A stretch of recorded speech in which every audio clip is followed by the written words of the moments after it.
Hello everyone and welcome to the third game of Order of Shadows. Today we are joined by a new player. Hello Gail, how are you? Hello there.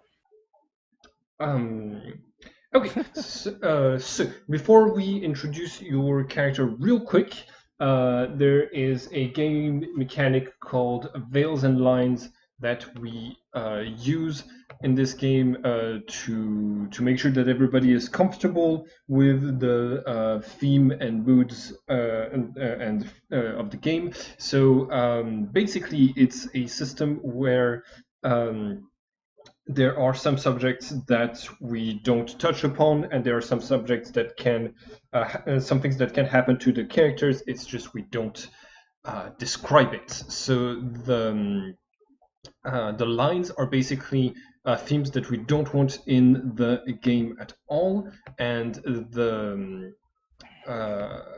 veils are things that can happen to the characters. We just don't describe it. So currently, our lines are rape and child abuse. That's not going to happen at all in the game. And the veils are sex and torture. Do you have anything that you want to add? You can add some later if you think of something later, or are you comfortable with the way this system is as it is? Uh, I understand how it is. Well, maybe it's a little ambiguous, the child abuse part, Mm-hmm. Yeah, because. Hmm? No, go, please continue. go ahead. Go ahead. Uh, Maybe because, I don't know, maybe a child dies or something like that. Would that be considered child abuse? Or. I'll most of the like the characters from class 1A, they're all 18 or older, or like they've reached maturity for their individual species. For example, Darius plays a young diva, but divas reach maturity at 12 years old. So basically, like the school doesn't have children. It's all young adults who are learning magic and things like this. Oh, So that's why. If you want your character to be a bit younger than that, that's also a possibility. And then but let me think about that real quick. Yeah, I think it'd be more interesting if your character was like uh, an adult or near adulthood, like the main characters in the yeah. yeah. No, my character is like between 18 to 20, so no. Okay, perfect. Yeah. No, I was So just I was just saying that in the if there are children maybe in a village or something like that. yeah, them getting hurt by someone or being abused won't be part of the story. It won't happen. Okay, Okay. like crossfire or something like that. Yes, it won't like the cross. It won't happen. Okay. Understood. All right. Perfect.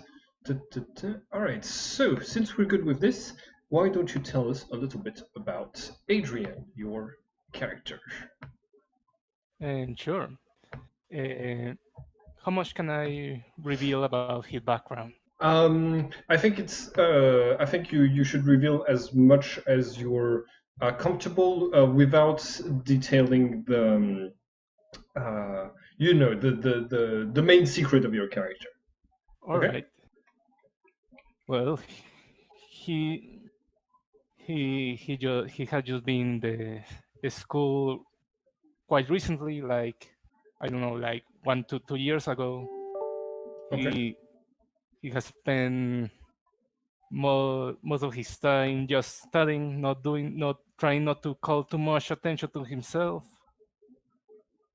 All right. Um, pretty much that he he doesn't really have any close friends in the order.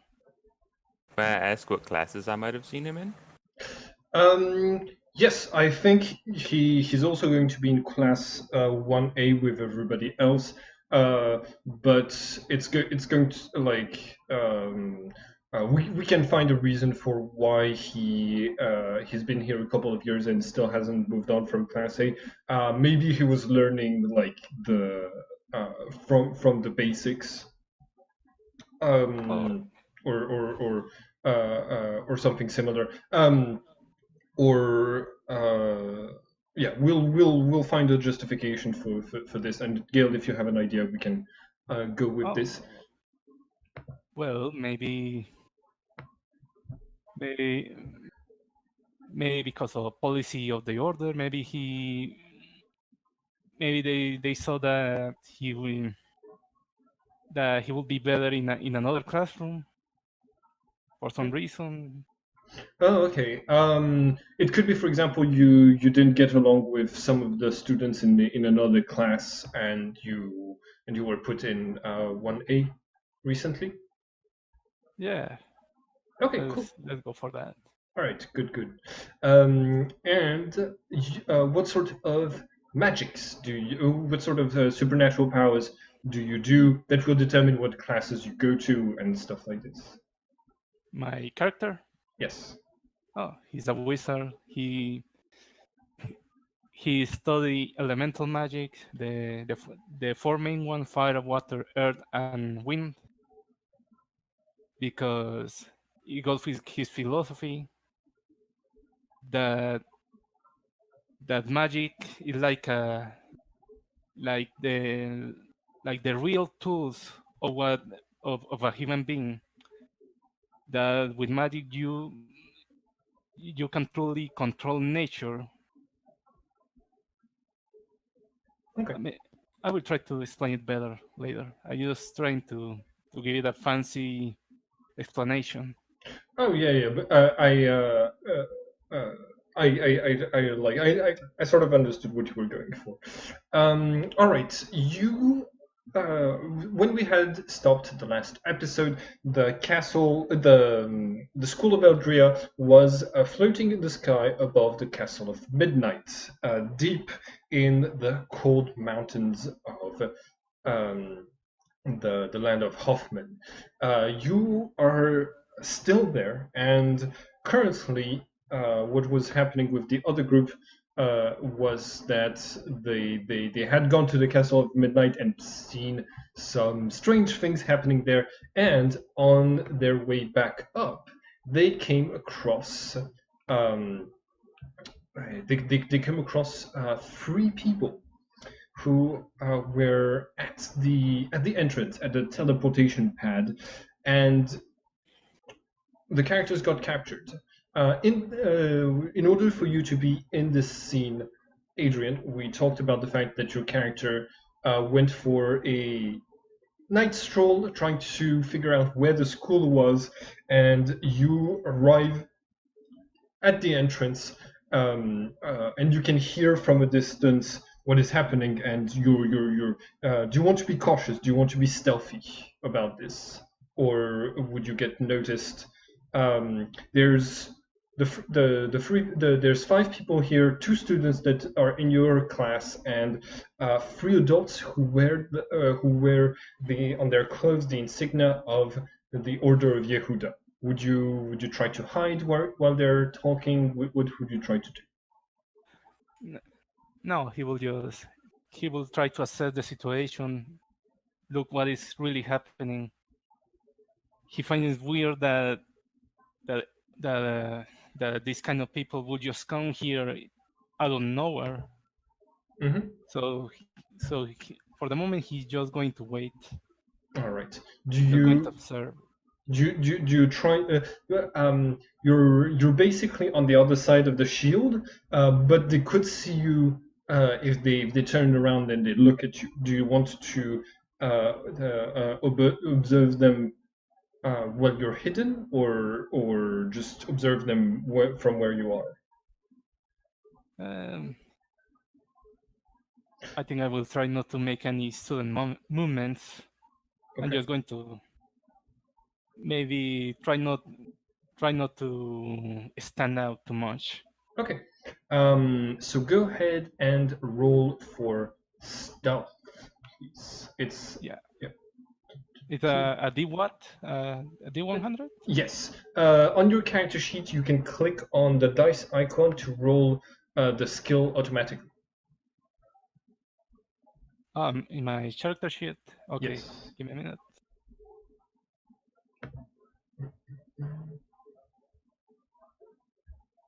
All right.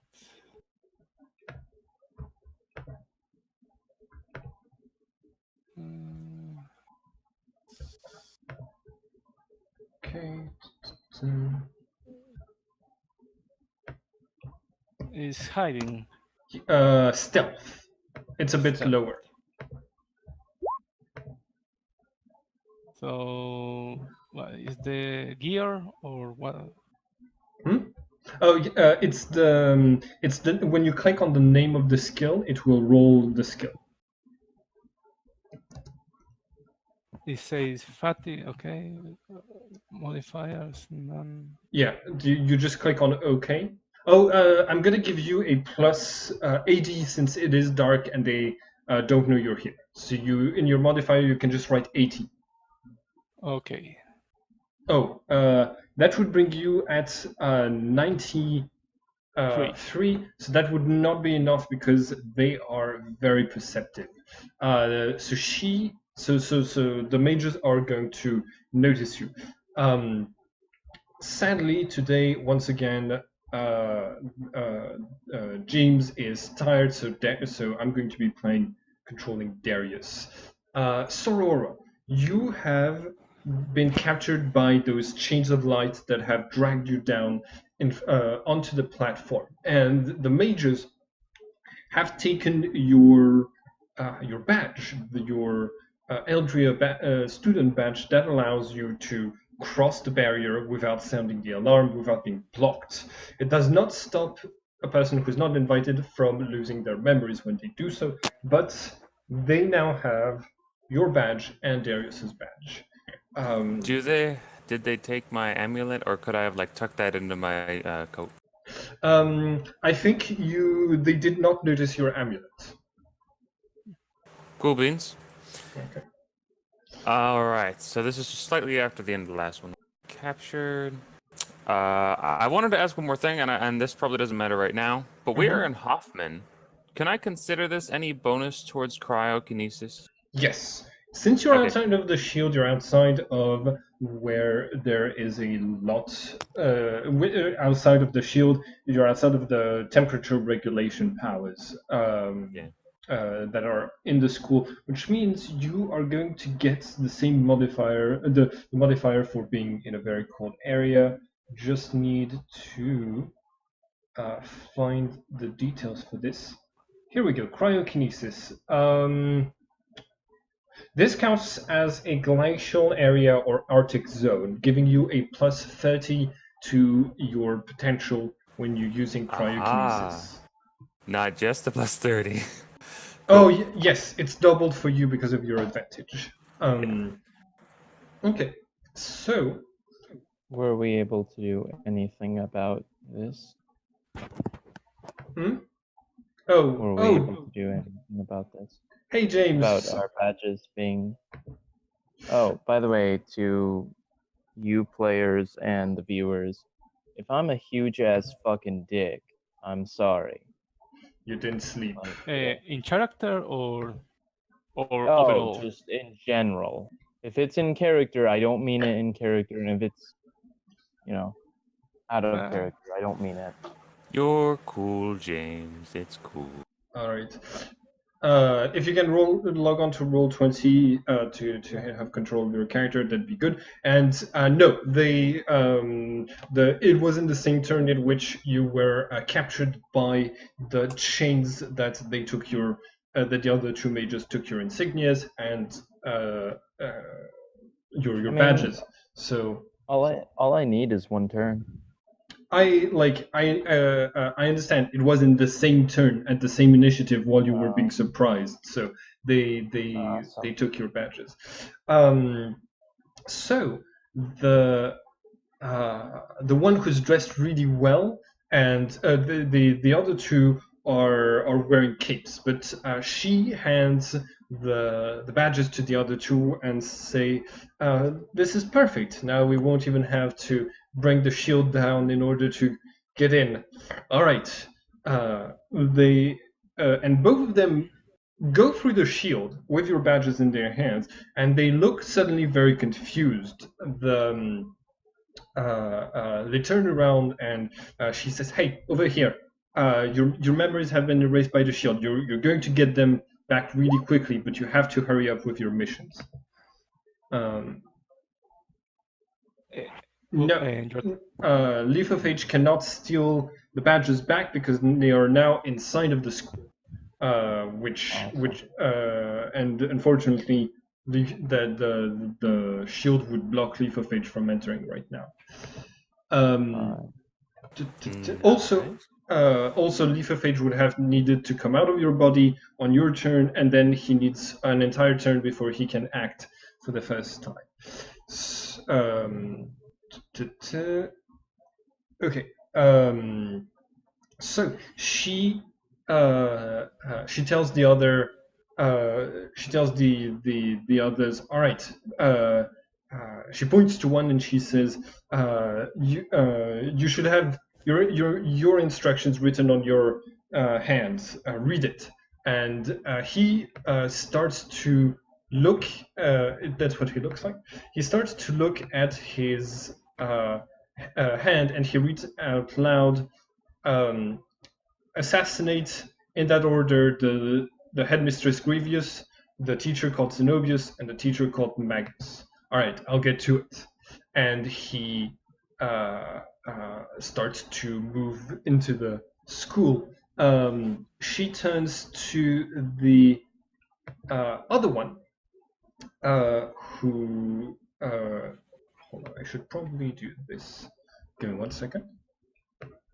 For their names. Okay. Part of that's going to be really hard. Yeah, part of this is going to be very hard. And she turns to the other one and says, who's reading his instructions also out loud and tells him, "No, don't do it out loud." But he does so anyways, and he says, "My job is to obtain the black piece that is inside of Eltria." All right, I'll go find it. And you see him moving so fast that you can't see his movement. He simply disappears from where he is and reappears into the gardens deeper inside of Eldria and then disappears from sight again. And she turns back to you and says, "Thank you very much, children. You've allowed me to. You've allowed the Queen of Hearts to make her plan, to achieve her plan much faster. As a reward, I could even make you my students when the school falls into our hands. Don't worry. You've been brainwashed by the Order of Magus, but we'll take care of this stupid indoctrination very soon." And that's about when there's what's his name? Adrian, that's about when you step on a twig and she sees you, but you're still on the other side you're still inside of the barrier. So what do all of your characters do?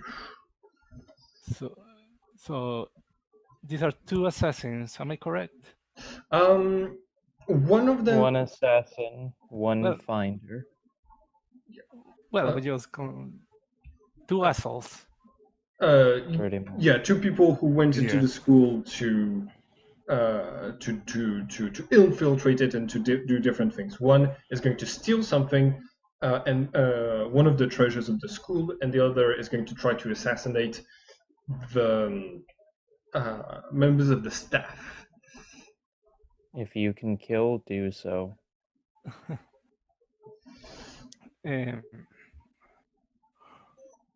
All right. So they are looking at me. Do they see? How are they? It's only I- the Queen of Hearts who's seen you, and she says, "Oh, a student, come here, join me outside of the shield." So Aurora giving like shakes of his head. No, no. Well, I look at them incredulous because I don't think they're. I want to make. Can I cast a spell or something like that, or can I just make just use a perception check or something like that? What? To, Mm-hmm. To what? I just want to see how much of a threat they really are. Oh, how much of a threat? Oh, I believe you can use magic appraisal. Yes. That is inside of your intellectual skills. You know what? I'll do so as well. Okay. I hope this. Never mind.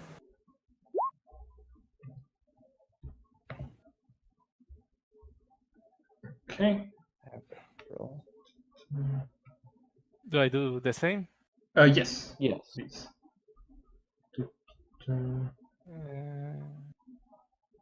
There aren't any modifiers upside, right? Currently, no. No, yet there are no modifiers.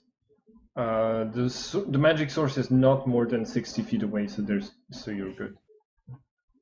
All right. 109. I believe that is difficult. So you're going to be able to see that she seems a bit powerful, but not much more powerful than the three of you. Not by a lot. You can identify that the spell that she used is based on magic, and it's the level 28 light spell. You can also see that the red thorns in her clothing, on her image, are also a spell. It's a prepared spell, basically. Oh. Okay. From what I understand, one of my companions can use cryogenesis. Yeah. Cryokinesis. Yes. You've probably being in A1, which also Soror has been in there for 2 years. You've probably seen him use it plenty of times. He was in a Oh. different class until this year. Oh, in that case, you've seen him use it once to make a mirror.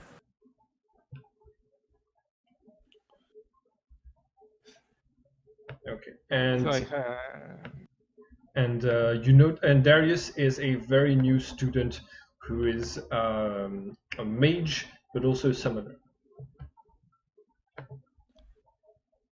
all right. So pretty much our main warrior is going to be the physics, the psychic. That is going to go so well. That might be a problem, but continue.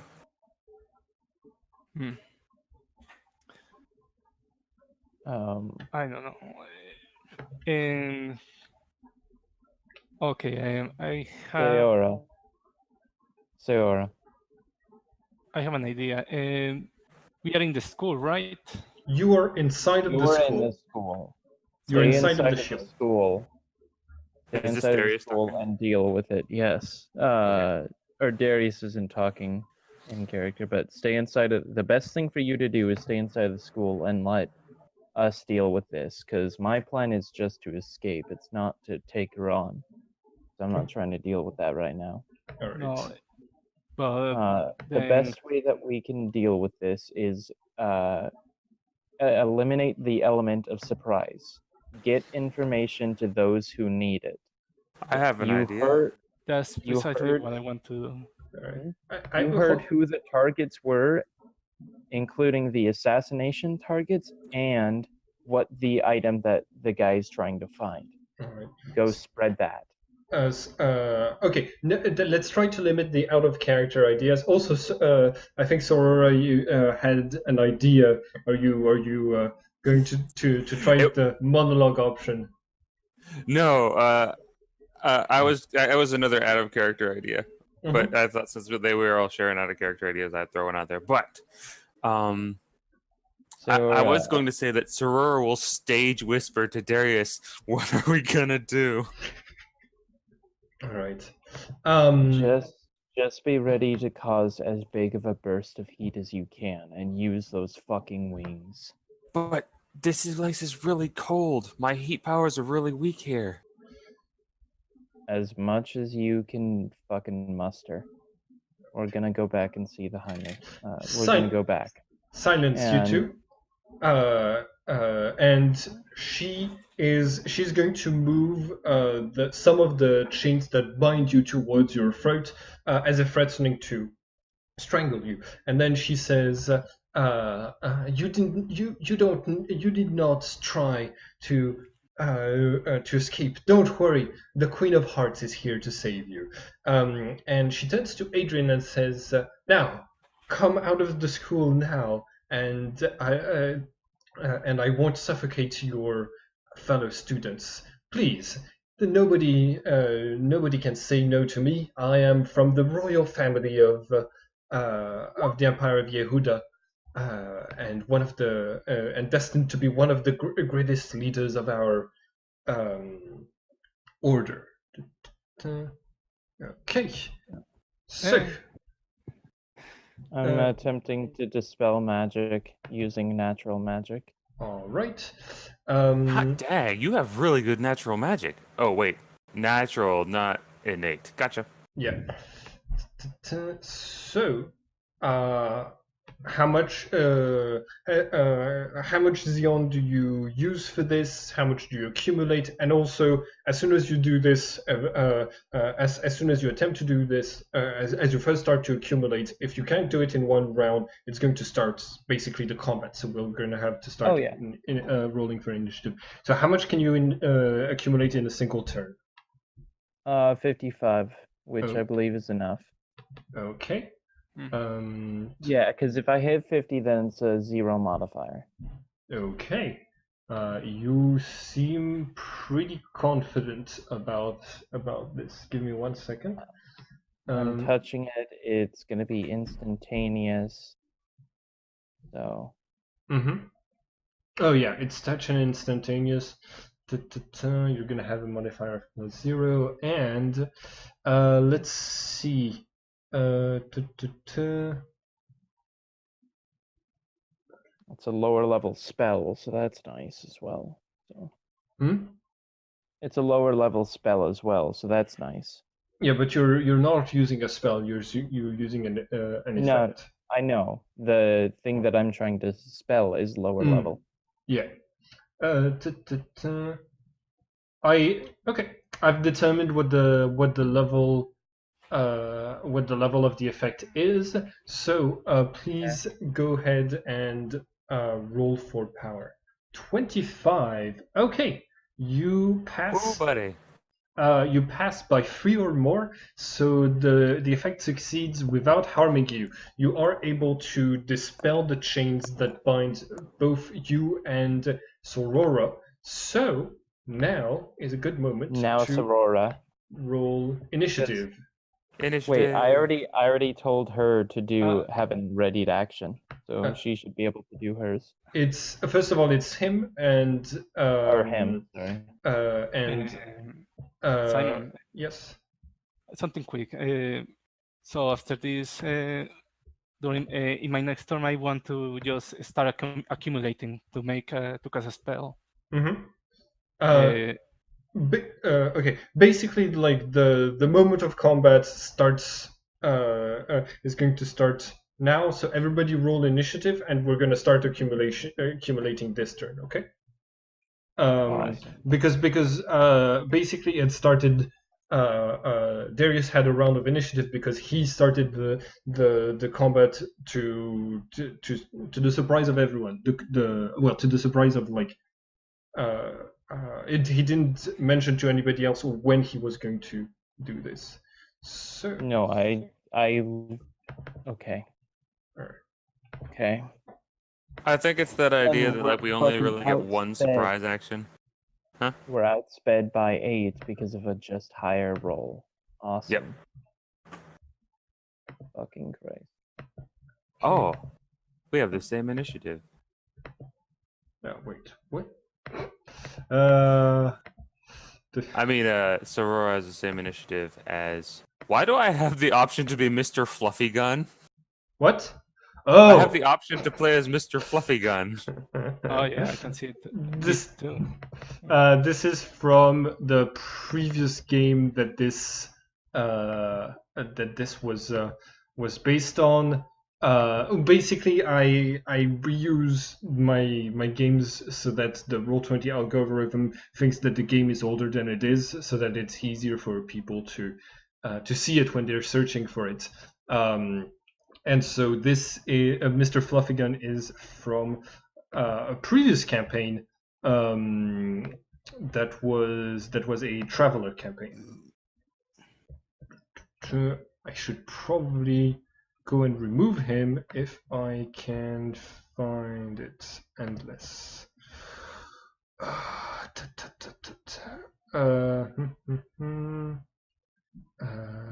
Wait, is that them? Yes, that is them. Okay, good. Give me just 1 second to remove. Here we go. Okay, you should not have the Mr. Fluffygun option anymore. He is gone. Perfect. Mhm. Yep. Okay. So, all of you can put your initiative inside of the turn order window that I made appear. Adrian has 22, and Leaf of Age. Is Leaf of Age? Did you get Leaf of Age out of your body during the surprise turn, Darius? I mean, it's a free action, I would suppose. So yeah. Okay, so roll initiative for lethal as well. Remember, you've got 2 character sheets to take care of at all times. Okay. I have 3 on the other one. Yeah. So lethal is the first to act. What is lethal going to do? Surprise nibbles. No, that's an out of character strat. No, don't listen to me. Okay. So you're going to be... Ray of Knowledge. Okay. Which is not an actual attack. Right. Okay. Go Not ahead. in its armory. Can you describe what it looks like to everybody else while I... Basically, it looks like that static on the TV flying through the air as a Okay. bolt. All right. Is it just its attack roll? Yes. Okay. No. Oh, I should be at minus 90 because I do not see this.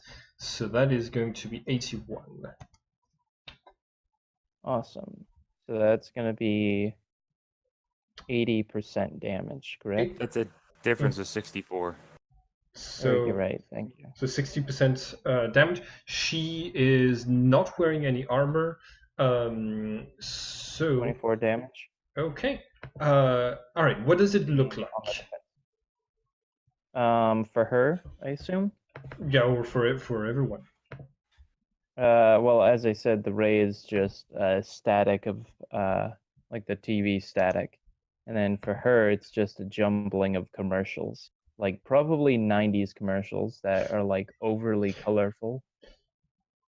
Okay, so you're making this very meta, but basically you're sending rays of information that Lethal absorbed in the past straight at her, straight into her mind, and she screams at this, despite the fact that she used a shield around her that seem to block part of the information, which means she's on goddamn she's on the defensive. All right, Adrian, you're inside of the shield. It's your turn. What do you do?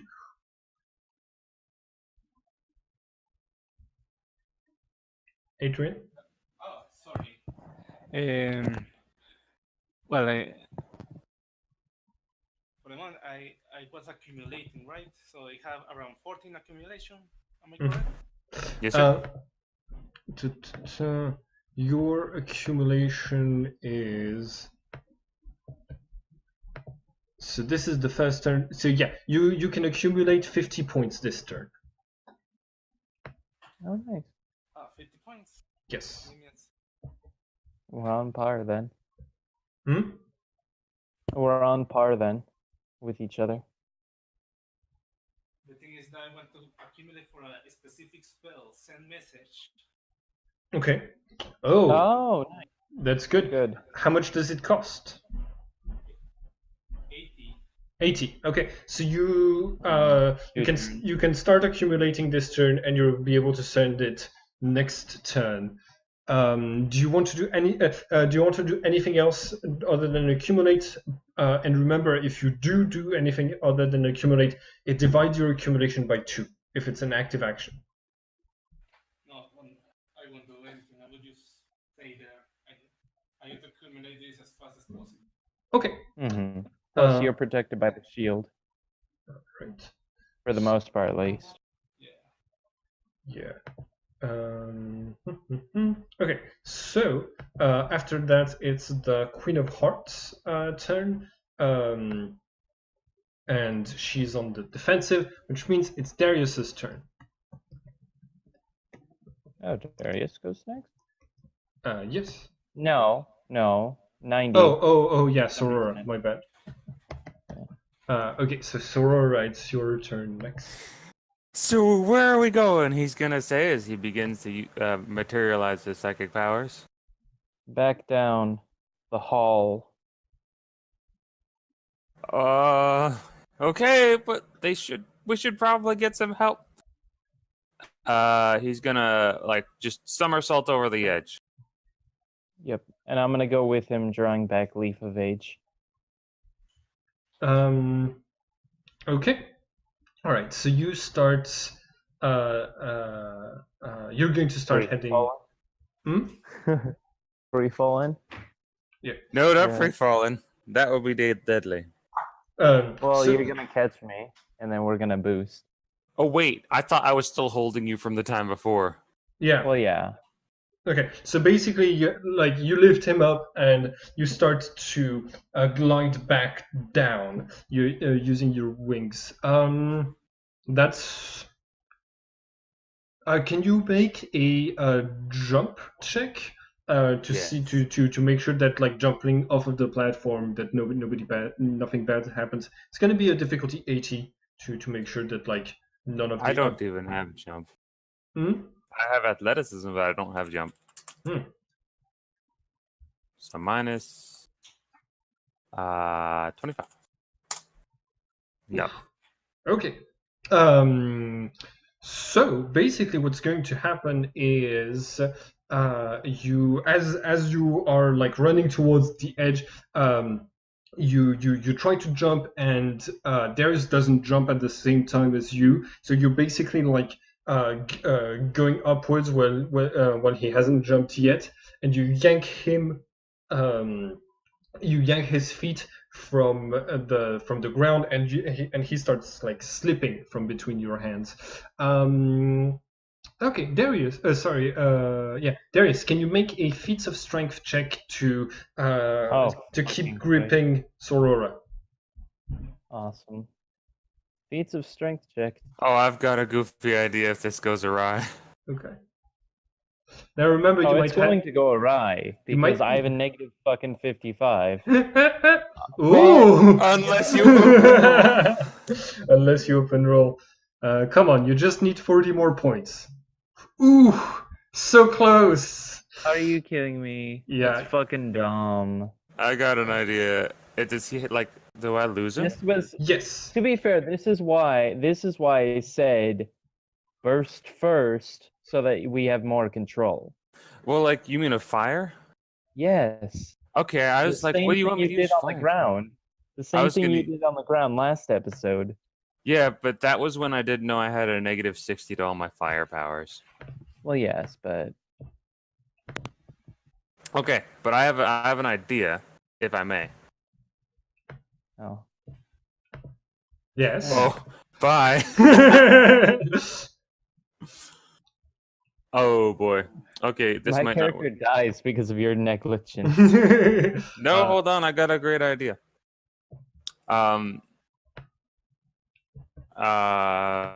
So I had okay, it's not a great idea. How high are we?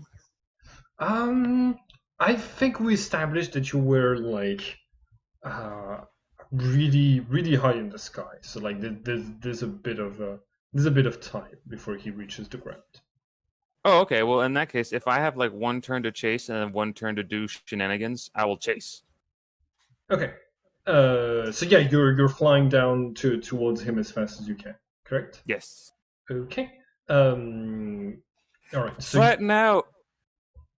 Yeah, James is, Darius is already known and did so. okay. So you are flattening out. Okay.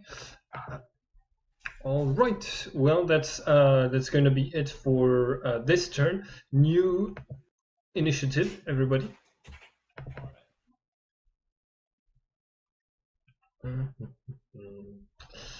Can Leaf Evade shoot while inside of me, or No. no? No. Okay, I didn't think so, but I was just curious.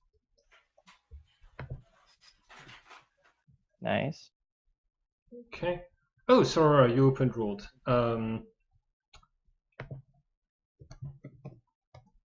Okay. So Adrian, you're going to act second. Wow, Sora is Sora is really trying to save his friend's life. I gotta catch him. Compassionate. Yeah, that makes sense. And Darius, Mm-hmm. you rolled 107. All right. Can You're right. so everybody roll higher than me. Good. That's a shame. Okay, Sora, you're the first to act. What do you do? Okay, swooping to catch. Sorry. Swooping to catch him. Okay. Yeah, you reached him. Like you reach him with your flight value this turn and with all of your actions. What do you do? All right, so can I catch him? Yes. Is that a check of some kind? I'm gonna say, do you have acrobatics? Because you're like I do not have maneuvering through acrobatics. the air. Okay, so it's going to be athleticism with a minus 10 because you're just like trying to fly down and correctly as fast as possible. Gotcha. Uh, Okay, it looks like it might be time for shenanigans. yeah. What shenanigans are you thinking about? I'm thinking about using my ice powers to create an ice slide that'll turn his steep fall into a slope and then just drive him right into soft snow. Oh, okay. Yeah, that's a great. That's a fucking horrible idea. This is awesome. This is a great That's idea. No. That's actually going to increase the speed that we're going at. We're no longer going to have that. What is it called? God, what is it called? When you're at equilibrium and you cannot actually accelerate faster. Actually, the slide would allow us to. You mean air resistance? Because the air does not disappear just because the slide arrives. Oh no! But it's still going to be a lot higher of a speed because you have a lot better of a material to go down. That causes friction. That causes friction. Okay. Go ahead and roll. You want to create ice, create cold intensities, correct? Yes. Okay. Go ahead and roll for potential. You still have a plus 30 because of how cold it is. Plus And- 60. Oh yeah, double modifiers. That is correct. And you can split them to get each a plus 60 question. That was weird. You wrote plus 60. That's why. Oh, yeah, you're right. Well, That I would get 19. However, may I claim compassionate? Yes, you're trying to save him. All Wait. right. Mm-hmm. So Fucking that would give Kyle's me driving me into the snow. sort of. At least your speed will become horizontal instead of straight vertical, Yeah. and you'll have time to like grind through the snow before actually hitting solid ground. If you're creating a slide that like goes in turns, it could transform like it could transform the speed into centrifuges Yes. force, and that could really diminish his. Okay, so I was gonna say I would turn it into a spiral slide if I had enough ice. I got 15, which isn't an iceberg, but it's 50% more than regular ice. okay. In terms of intensities, it's just Yes. ice. It's ice. About It's half. It's the amount I need to make ice, and then half again. 150% ice. Hold on 1 second. How many intensities is it? 15. 15 intensities. All right. I'm looking at the intensities system right now, which is 13. I misread that. 13. Yes, 13. Okay. I think you just create a straight slide. Well, oh, so what? Yeah. Okay. You know what? You are going to be able to create a slide that's able to break his fall, but it's basically a spire that goes upwards, and it's very fragile, which means as soon as both of you land, it collapses, making. Oh, I wasn't gonna land on it with him myself, if that's Okay. okay. I was gonna try to stop myself with my wings. All right. Yeah, you have wings. You can definitely stop yourself. It's going to collapse and make a hell of a ruckus all throughout the Castle of Midnight, upon which he landed on top of one of the roofs. Adrian, it's your turn. What do you do? Well, my accumulation is finished. I have 80, correct? Yes. Wait. I think 100 now.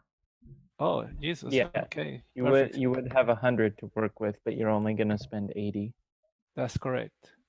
If you want to do more spells later, other things, you can keep that 20 and keep accumulating more things.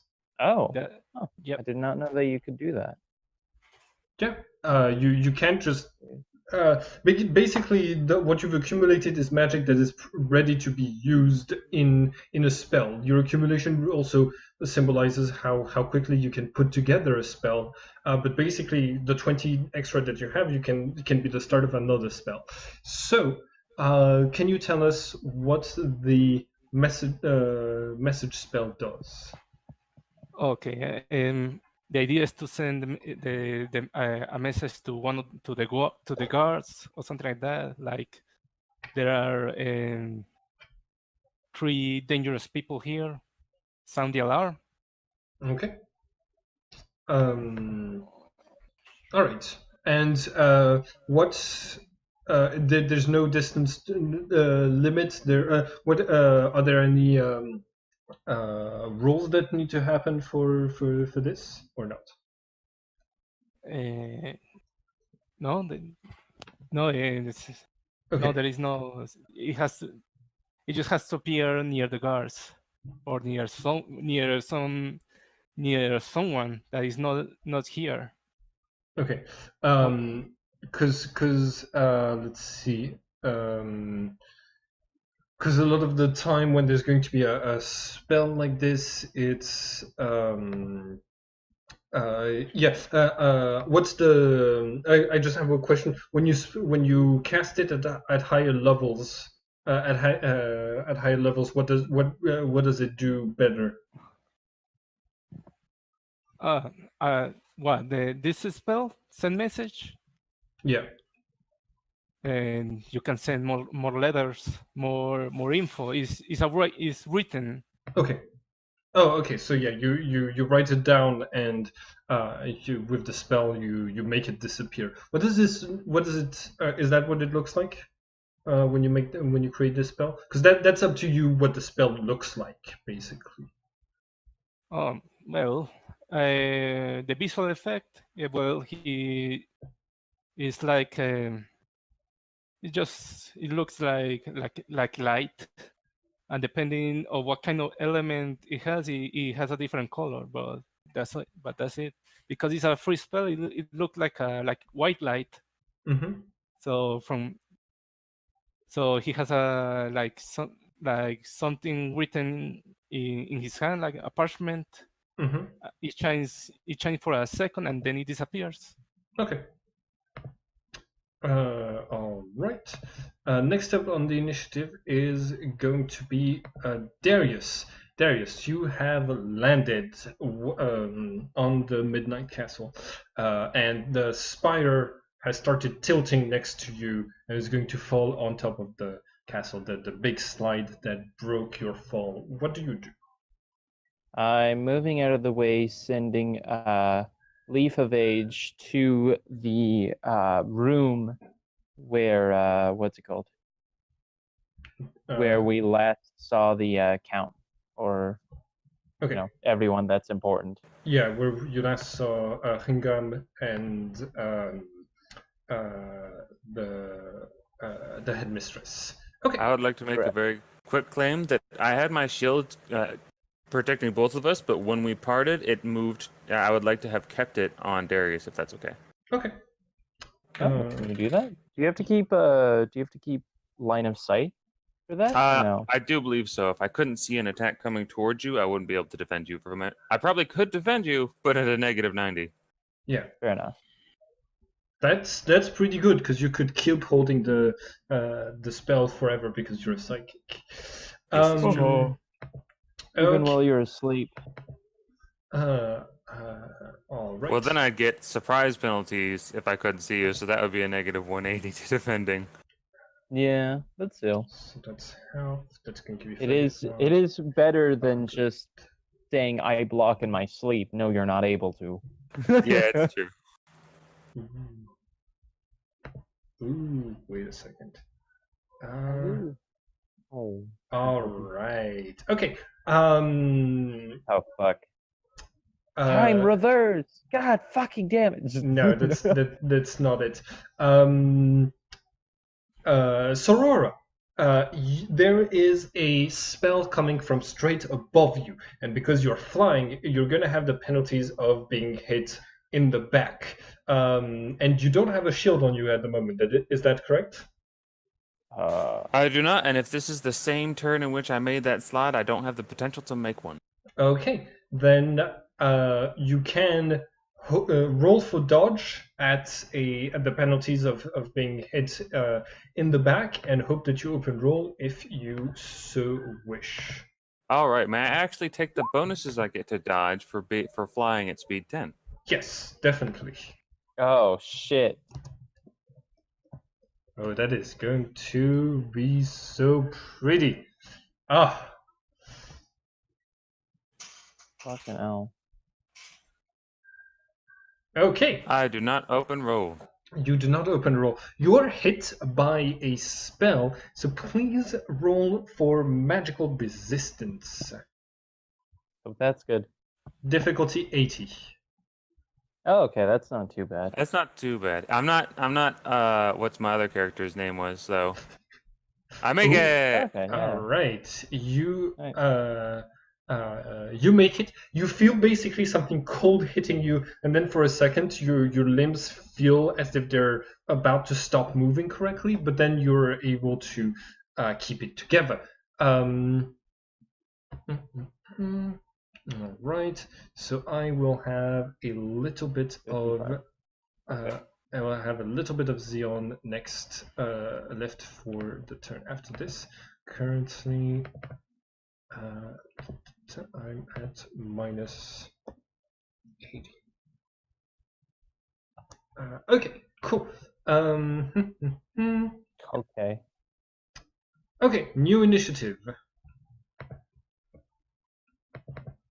Speed, Darius. For some reason, yes. Cool.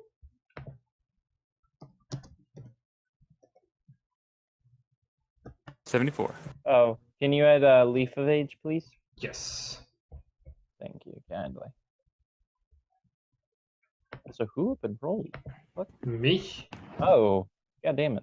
Okay.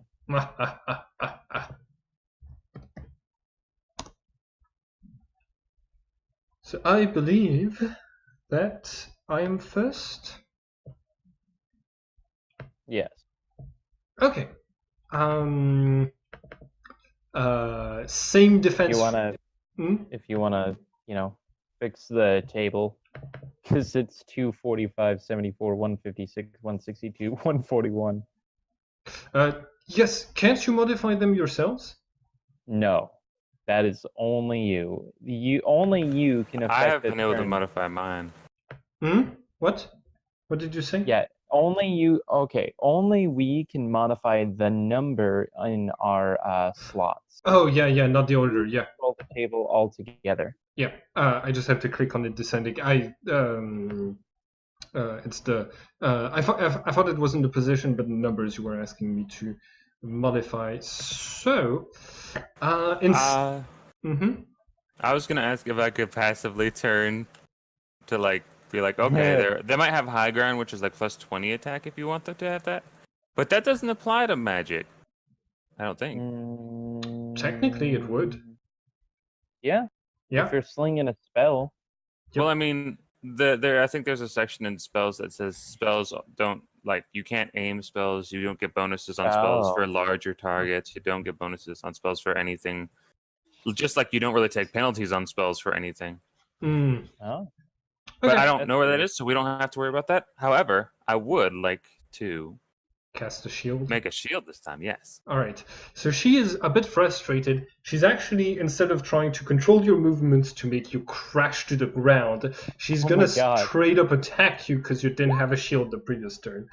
And you can see that basically she's going to create a sort of like extremely long whip that looks like it's a twig with thorns made out of ice, and then she's going to imbue the spell that she had prepared, that is the vampirism spell, onto it, so that she can absorb a little bit of any life points that she takes away from you with her spell. So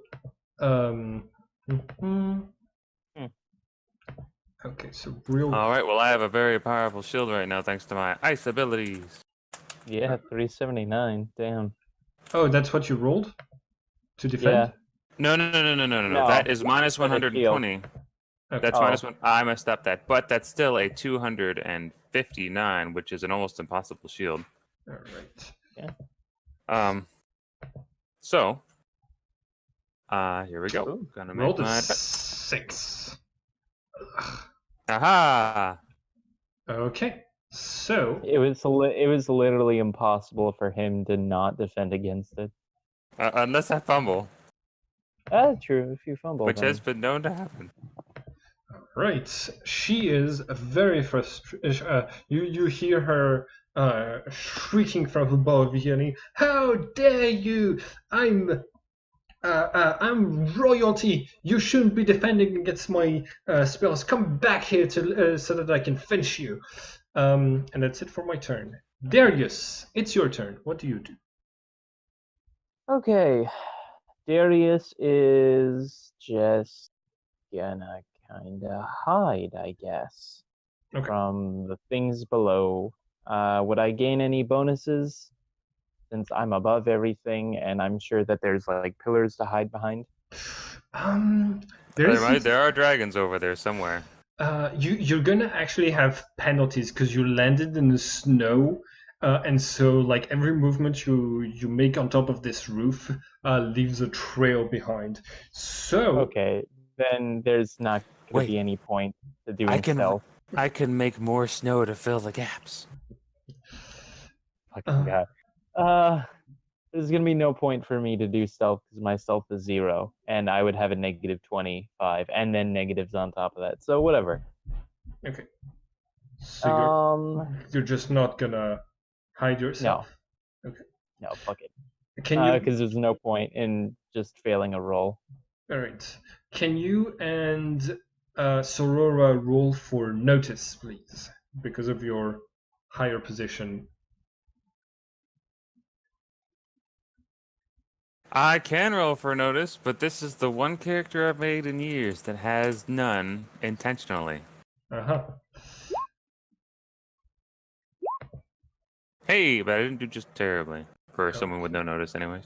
All right, so you're not gonna notice it because of the mist, but Sorora, you notice that there's a large group of beings, Wait. creatures Wait. that are waiting at the that are marching towards the castle of midnight, and they look like your typical summoned creatures. So there's going to be like a lot of creatures that summoners like to summon, but with your spiritual sight, you're somehow able to see their bonds, the magical bonds that link them to the summoners, and it looks like those bonds are linked to the school or to people inside of the school, as if the people inside of the school were launching an army against the castle.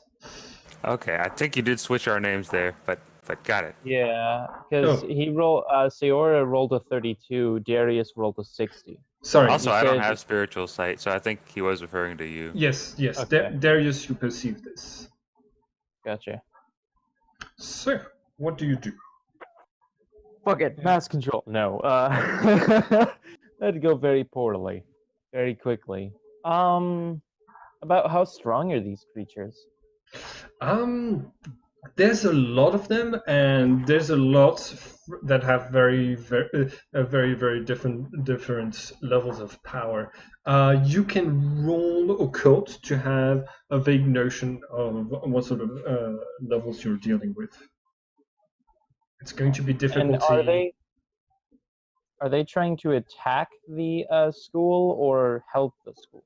They I would assume are. attack. They're simply moving towards the Midnight Castle right now. Oh, moving toward. Oh shit. Oh shit. Mm-hmm. Oh, Mhm. okay. Okay. Awesome. So thanks to your occult roll, you know that there are creatures between level 2 to level 8. Ooh, holy shit. yeah, Okay, it's so we're fucking talking about a serious little yes. Dandelion. This is a serious army marching towards the Midnight Castle right now. Holy shit, what the fuck happened inside? Okay. This is gonna be fun, ain't it? What are we, You level notice that 4? yes, you notice that Sorora has not noticed this at all, and you know that with your potential, you have really no way of stopping something as big as this. I mean, I could take control of potentially 5 different level 2s at once. So, I mean, that's something, but not much, really, when it comes down to it. You could create some infighting. Yeah, that is true. But now these are summons that the school has sent to the castle. I don't know if we want to hurt them. I mean, Oh. stop them maybe. It's I don't know what school though. Our school? yes, your school. Okay. Okay, then That's- no. But These are I also technically friends. yes, but we also don't have our badges, which means that we're technically enemies. Then time to run. Pretty much. So you're still on top of the roof, on top of a roof at the Midnight Castle. Do you do anything else? Nope. I'm just staying on the roof, trying to stay out of trouble, and then yeah, Okay. Leaf of Age goes after. So, or not after me, but after the next person. So All right. Oh, we'll deal with that. I need to edit the token's name. Yeah. Okay, it still had the old name. Perfect. That should. Yeah. Oops. Okay. Oh, you just deleted him. Yeah, my bad. Okay. Adrian, it's your turn. Okay. First thing first, I want to make a notice check. I want to Mhm. know where the three stooges are in comparison to me. Okay. Go ahead and roll for for search because you are the one who's starting this search, and you're not going to get any penalties for the distance because you are rolling the search roll instead of it being a roll with penalty for notice. So go ahead and roll search.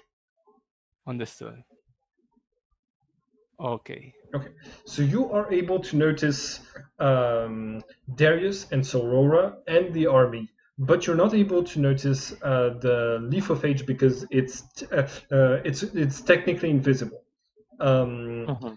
Yeah. So Even you to magic seers, which is hilarious. so you Uh, you are able to come close enough to the shield to look down below the school and notice all of this is happening. So Aurora is incredibly visible wherever he goes in this place. Yeah, with giant red wings in his back. And a giant ice shield around him. Well, it looks sort of, that actually kind of blends in because it looks like there's just a weird concentration of snow around him when it's not active. But yeah, the wings. Okay, fair enough. and they are fighting the queen, right? Yes, They're the queen of escaping. heart, the queen of hearts is still on the platform, and she is launching spells at them. She's closer to you than she is to us. Yes. Yeah. yeah. And We just defied her, which is why she's attacking us, not you. I don't know. Should I attack her?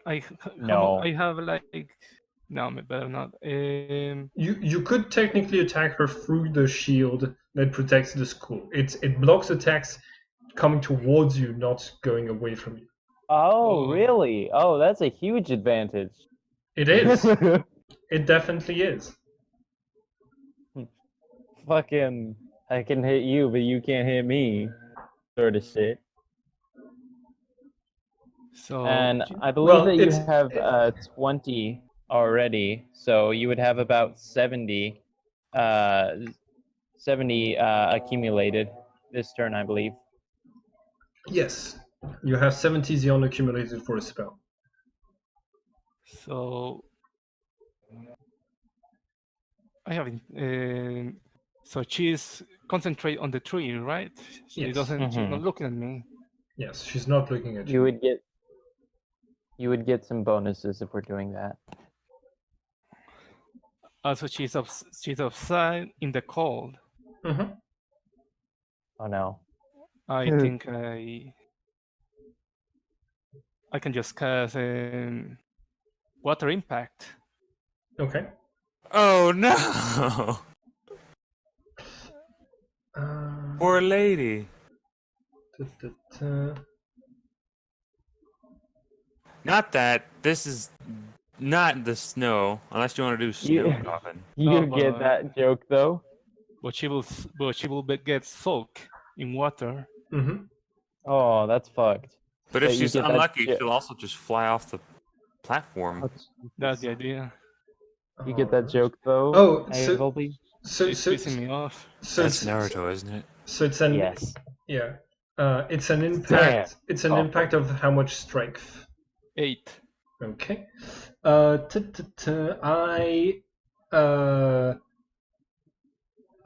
Okay, so I don't have any penalties for you attacking from behind me, and she's not surprised. So she doesn't get any penalties to defend. Go ahead and roll magical projection. All right. And let me see. Nice. I do not roll very much. Oh, that's yours.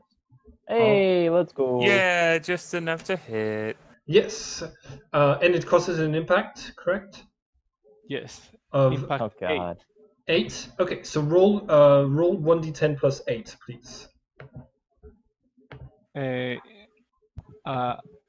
What do you roll exactly? I'll Slash do it. roll 1d10. plus 8? Yeah. Okay. /R /R space 1d10 plus 8. This way you know how to do it later. Oh, it's a success. You beat her by 3 points. Does it do damage? It does like something around 40 damage. 40 damage? Oh, So you not Darius, can you calculate the damage for us, please? yes. 12 damage. 12 damage and flings her. Okay. So she is okay, so it does 12 damage. Minus 12, that is going to be 59 life points. Oh, she is not in a good state. Hence, she might be flying off the fucking edge. On top of this, it's a failure of 3 with a strength 8.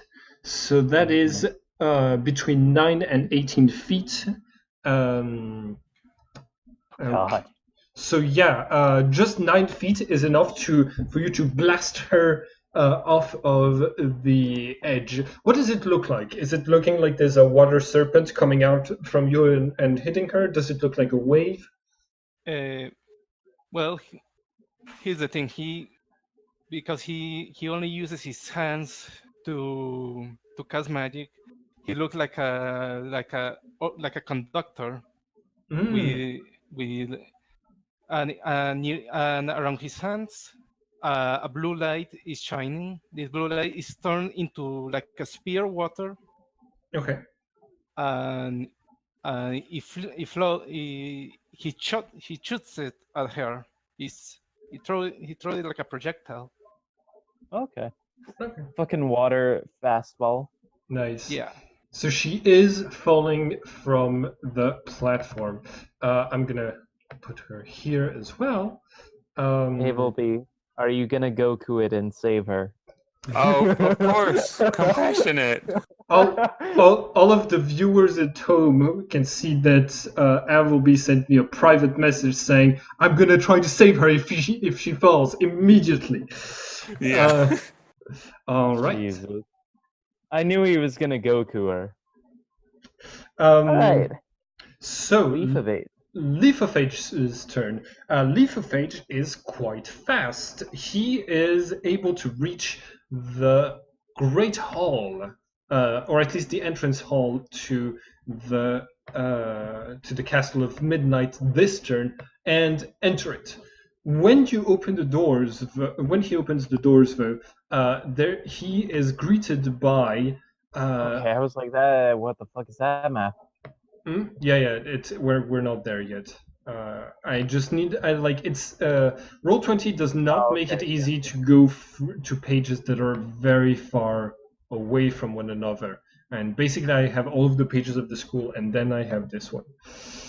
Gotcha. Sorry, a second. I need to go to the loo. I won't take long. Okay. Okay. See you in a sec. Do I throw? It's okay. Just go and send us a message when you come back. All right. But he makes it there, and but when he enters the place, being invisible, nobody seems to pay any attention to him. Hingam the Immortal is saying, "You dare summon an army to my doorstep and start attacking me. My lieutenants are telling me this that your creatures are bound to those creatures outside are bound to the school." And the headmistress is saying, "I swear to you, this attack is not coming from us. I don't know where it's coming from."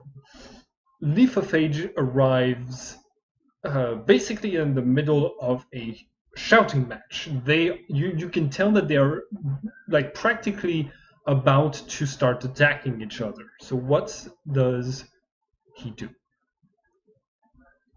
We have a force attacking the school. We don't need a war down here as well. There's an assassin sent to kill. The two of them. Give me a second. I need to fucking find this character again. I actually have no idea where he is. I know his name is Yeah. the Sun. There he is. There's an assassin sent to kill Grievous, Zenobis, and Magus. And there's a person of fast quality going to obtain the black piece inside of Eldria. So there's They just hear a voice. yeah That's all they fucking hear. they I just love hear a Leap voice. of Age. Go ahead and make a persuasion check with Leaf of Age, please. I fucking love Leaf of Age just because he's so dumb. Wait, actually, can I do it through Darius? Because I wanted him to take manual control. Can I do that? I don't know if you can. You can tell. Go ahead. You can tell him what to say to give him a bonus, but it's Okay. still him that has to make the check. So you can check. You can roll persuasion with Darius, and every level that you succeed gives a +10 for Leaf of Age's roll. Oh, open roll. Ooh, Really good. that's already several. Okay, so there's 20, 40, 80, 120. Yeah, so you give a +40 to Leaf of Age's persuasion check. Wait, plus what? 40. Okay, and how much is the negative to not having Minus anything? 30. Minus So 30. so he has a Well. total of +10. Okay. Of course. Of fucking course, because Darius is the one who can fucking persuade. Mhm. That's why I wanted him to do it, but Darius isn't that fast. So, Ringam rises from his seat and says, "You cannot deceive me into taking sides with you, which I know you're trying to. I can tell that you're trying to attack me sneakily, and I won't be fooled. Out of this hall now, or or both of you will lose your heads." And the headmistress considers the situation for a second, and she bows and she starts to retreat. On her way out, Zenobius is going to put his reach out to where the voice was coming from and try to push Leaf of Age out of the room as well. Leaf of Age is gonna evade it. Um, He wants to speak to the guy because I've had no fucking roleplay with him. I really want to have a roleplay with him. Okay, so Zenobius calls out and says, "Is this? I recognize Leaf of Age's voice. I know you're around here somewhere. You should retreat with us. You have seen after after all what happens to a summoner when a familiar is in grave peril, and we're not welcome here." You two are not. I'm a neutral party. I just study at your school. I wish to speak to the man himself. Besides, Darius is actually working to see if he can do anything about controlling that army and making sure that he can stop the attack. Okay.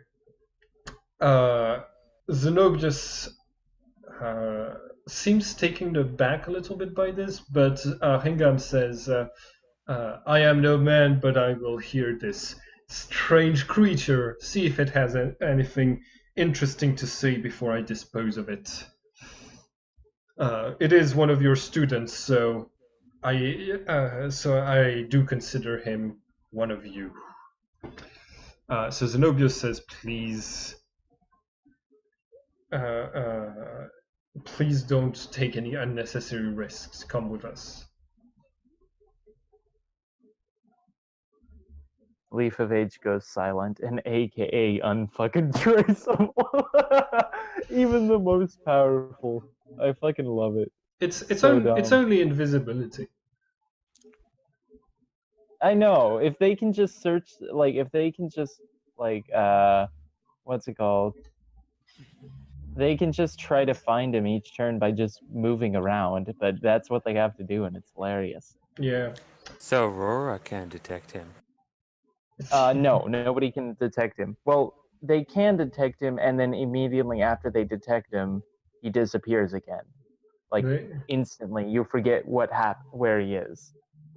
You forget what his voice sounds like. You forget what his face sounds like. He's just weird. I love him. His transformation's not going to be like that, but that's going to be awesome. Okay. So, let's see. I need to turn him into an assassin, to be honest. But that's for later date. Anyways. I'm trying to. I just wanted to have a look real quick at. Oh. What? All right. Roll mystical resistance with Leaf of Age, please. Mystical resistance? Yes. Explain. Difficulty 120. What is that? Just a your magic resistance. Okay. Yeah. MR. You're joking. Yes. You're forcing me out. So basically what happens is that out of Zenobius's form emerges a shadow, and you're engulfed in it, and for a second there's no problem, and then you Wait, you would need to know where I am. And then you appear at the top of the school entrance, and beneath your feet is a chunk of Ringam's hull that was like basically everything that was inside of the darkness was teleported with Zenobius. So he didn't need to aim. Oh, it's an AoE. It's an area of effect. Yeah, You knew you were in the room. I was staying away from him. That was the key point. He's. I would not be that close. No, like okay. What distance would you be at? I'd probably be. If he's over here, I'm gonna be somewhere at the stairs, ready to jump up or down, dependingly. All right, hold on 1 second. So if he takes a fucking huge ass chunk like that, yeah, okay. So that's gonna be asinine. All right. So hear me out. Leaf of Age. God damn it. Yeah. Leaf of Age entered through here. Mm-hmm. That's where you entered from. Okay. Yeah. And basically, as they started making their way out, they were right here, and they're just starting to make their way back out, and while exiting, they're going to pass you by. You're fucking joking. You're actually blocking me from role playing with this character. No. Darius is going to have a chance to roleplay with him, just not Leaf of Age because Darius is busy trying to stop an invasion. That's why his turn was fuck, I should have mentioned that actually. Sorry. Can I actually, as Darius, sit down and use some turns to fucking scribe shit? Control? No, it's not your initiative yet. It's going to be Sorora's initiative now. And then we relaunch the initiative. Okay. Sorora, it's your turn. What do you do? I fly to save the villain. All right. Go ahead and let's see. Yeah, it's gonna be the same difficulty with athleticism as earlier. So I believe you're at -10, and it's a difficulty, and it's going to be a difficulty 40. I think that's what you still missed it last time. I did it this time. Okay, so you are able to fly upwards and catch her before she reaches the ground. I imagine we'll both soon be impacting the ground soon anyways, because I don't have a lot of strength, but it won't be a bone-breaking impact. Okay. No, I think with the roll that you made, basically you're able to fly upwards, catch her, and with your wings like slow down before you impact on the ground. Because we established you had enough strength to carry Darius upwards. So Yes, you but have. Darius is very small. That is true. All right, new initiative, everyone. And sorry, quick question. Yes. Where is my character at the moment? Your character is still inside of the school. Is still inside of the shield, inside of the school, and oh wait. Yeah. So all the other characters are inside the castle. This Yeah. castle. The No, castle just- of Midnight. just Leaf of Age, which he wasn't allowed to be apparently. So now he's Oh yeah. gone. Fuck all. You don't get to mess. You don't get to go against Zenobius. Zenobius is like one of the masters of darkness. I'm not going against him. Isn't Zenobius one of Yes. our teachers? He's one of the teachers. Okay, so Yes. those two were downstairs, Zenobius and the Fuck headmistress, Zenobius. and they just appeared just now outside of the school, right where you are, and so the headmistress, the headmistress is here. She hasn't like spoken to you yet. Fucking.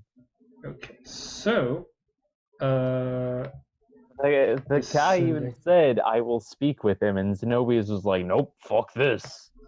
yeah, you're Like, I'm fucking pissed. So I'm once I figure out how to stop that fucking army, I'm heading to that throne room okay. or that hall. Sure.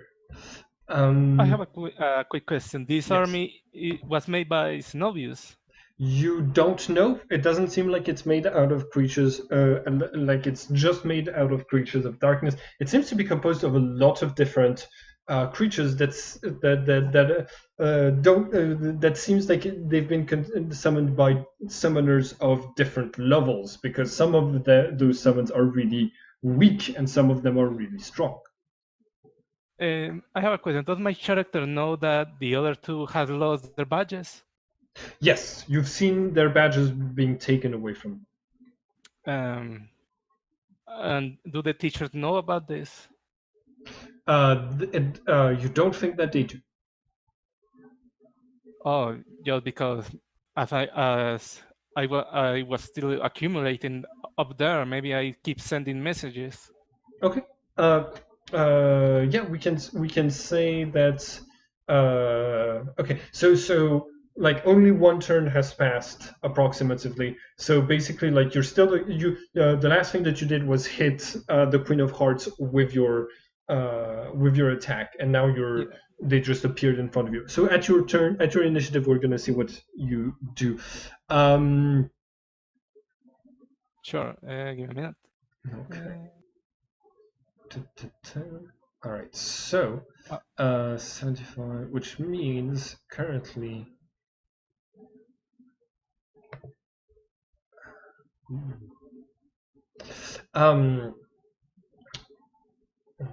Right. Oh, so Adrian, you have 154, which doesn't change your position on the initiative counter. Okay, so Sorora, the Queen of Hearts is she says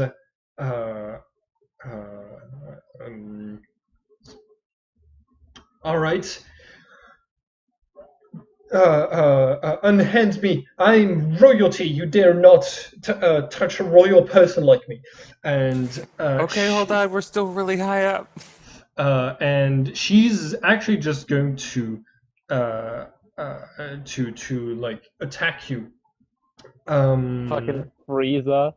With Yeah. her bare hands or with like magic? With magic, but basically, since you're holding her, there is your shield can't come between your hands and Rip. hers. So I always wondered how that worked. I'm cool with that. yeah, you can't really defend against someone who's like literally touching you. That's why Angela, for example, she doesn't have any projection. She only casts spells on people that she's physically touching and massaging. So it's a similar effect. So she is yeah. Go ahead and actually, she's gonna cast another one. Save her die currently spell. Have a 60. No, actually, this one's good. This one's good. Okay, so if I have 60, this brings me down to 65 accumulated this turn. Go ahead and roll magic resistance. That's a Oh, 3. for fuck's sake. Okay. Fucking rip.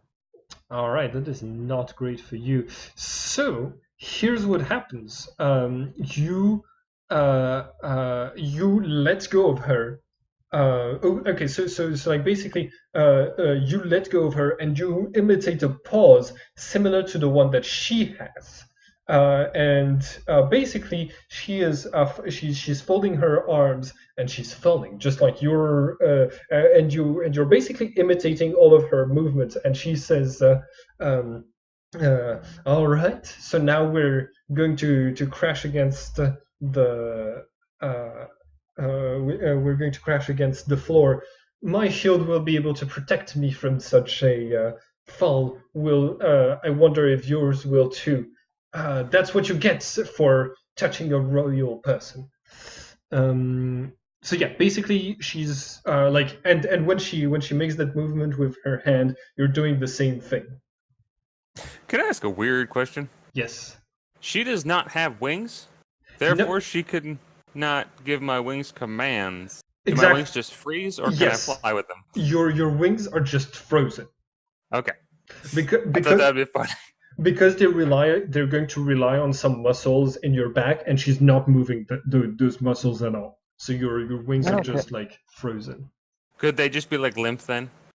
Yeah. No direction. Okay, that's fine. Yeah. That is cool. I think because like I had another spell with a different difficulty that could have frozen you that would have done the same effect. But just like I prefer to use this one because it's funnier if she keeps maintaining it. Darius, it's your turn. What do you do? Okay. Actually, that's Leaf of Age, the higher one. Darius is 82. Okay. So Leaf of Age is okay, yeah. You know what? I'm really debating something. I'm really debating just fucking jumping down, free falling, and grabbing the woman just to accelerate her so that she takes more damage to possibly kill her. But that would risk Leaf of Age, which I'm not doing. Yeah. It would be I think fucking we're still hilarious. above the Castle of Midnight too, aren't we? Yes. Okay. So Zenobius asks you, have you identified the do you have any idea who's attacking us? You are a demon of knowledge after all. What is the what was the thing that we saw? We saw it was the other school. I can't remember it off the top of my head. The Order of Yehudah. It's not technically a school. It's just a group of magical supremacists. The Order of Yehudah or Yehudah. Them again. How did they know we're here? Anyways, you shouldn't have left the school without a badge, and Darius shouldn't have sent you out of his room just to spy on us. It's Incorrect. Darius and Saora both do not have badges anymore. That's how the assassin and the thief got in, because they were both binded by magic. Darius was able to undo that magic, however, only after the badges were confiscated. And how did you find yourselves in a position to have your badges confiscated, I wonder? But before you can answer, the headmistress says, enough, we have to take care of this situation, because if we don't, we might be at war against two enemies. And you can see that some of Hagrim's creature are starting to fly out of the castle and towards the school. There's a couple of dragons, there's a couple of undead creatures that are strange and winged and that are flying upwards. So the headmistress is. Let me assist Darius. Darius is currently trying to create rituals in order to control the army that's coming to the castle. If we can lessen the blow and turn the army more so inward, then we can stop the attack and make sure that the castle isn't sieged, and thus we don't make a third enemy. It is linked to this school. I don't know who has done it, but I do know that it is linked to this school. Yeah, I think so. Drevius looks down and says, I'd be surprised if even Professor Bacon and Professor Novelius were able to control an army like this. And some of them might even be familiars, so uncontrollable. I think that might be dangerous for Darius. Wait, where are Darius and Sorora? Sorora, I lost track of. She was fighting one of a Queen of Hearts in the air, and Darius is in the castle currently. He's still keeping an eye over the army and trying to make rituals. Okay. So we need to make sure that that army doesn't go to that castle, or else we will have a third enemy, as you said. All right.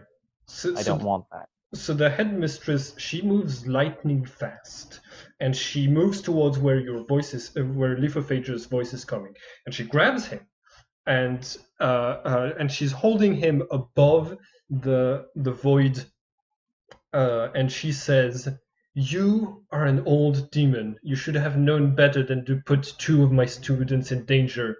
If you let them do something dangerous like this ever again, I will find a way to remove you without hurting the boy. Is that understood, demon?" Then you're obviously a fool. You should know that the real control is the one who summoned. I know how demons can have an influence on their on the ones that control them, on the ones that summon them. Even I know they serve as advisors, and I know you should have been more careful with Darius. I am like you. I'm a teacher. I try to teach. That's all I do. I haven't tried to get him to do any rituals. I haven't tried to get him to do anything. I've taught him what he wants to learn, and that is all. Have you heeded my warning? Have you heeded my warning? I don't care of your warning. Okay, so she is she is going to basically, like, she's not gonna let go of him from here on, and she's basically going to drag him around wherever she goes until she's dealt with this crisis enough to take care of it. Okay, I believe. Yeah, Adrian. you are seeing all of this. You're inside of the castle, and Zenobius is moving to come into the. You're moving to come into the shield. What do you do? Mm, I am already inside the castle. You're inside of the school. Inside of the school. Yeah. I'm trying to look for any other teacher or for any authority at the moment, because I am because just like me, my character is absolutely clueless of what is happening. Yeah. There is some dudes from Yehudah just came from nowhere. They started to make a ruckus. Now there is an army of monsters outside. All right. So, So just one thing that you're going to do before this. So you have in front of you, outside of the shield, are two of the teachers that are supposed to be assassinated by one of the three people who are attacking. Do you? But they seem to be on their guard. For the third person who is a target of the assassin is Professor Magus, and he might be asleep. So, when you say you're looking for other teachers, do you mean you're going to go that you would probably have to wake up other teachers? Yeah. So okay. So do you head towards where Professor Magus sleeps? Yeah. Hmm? Is there does I know does my character know about any alarm system inside the school, if it exists or something like that? You know that if something attacks the shield, the headmistress will know, and you know that if something and that the headmistress has the power to activate a sort of alarm, and she's doing this right now. Basically, she's there's sort of a ringing that's waking everybody in the school up. But she's gonna like make an announcement a bit later. What do you do?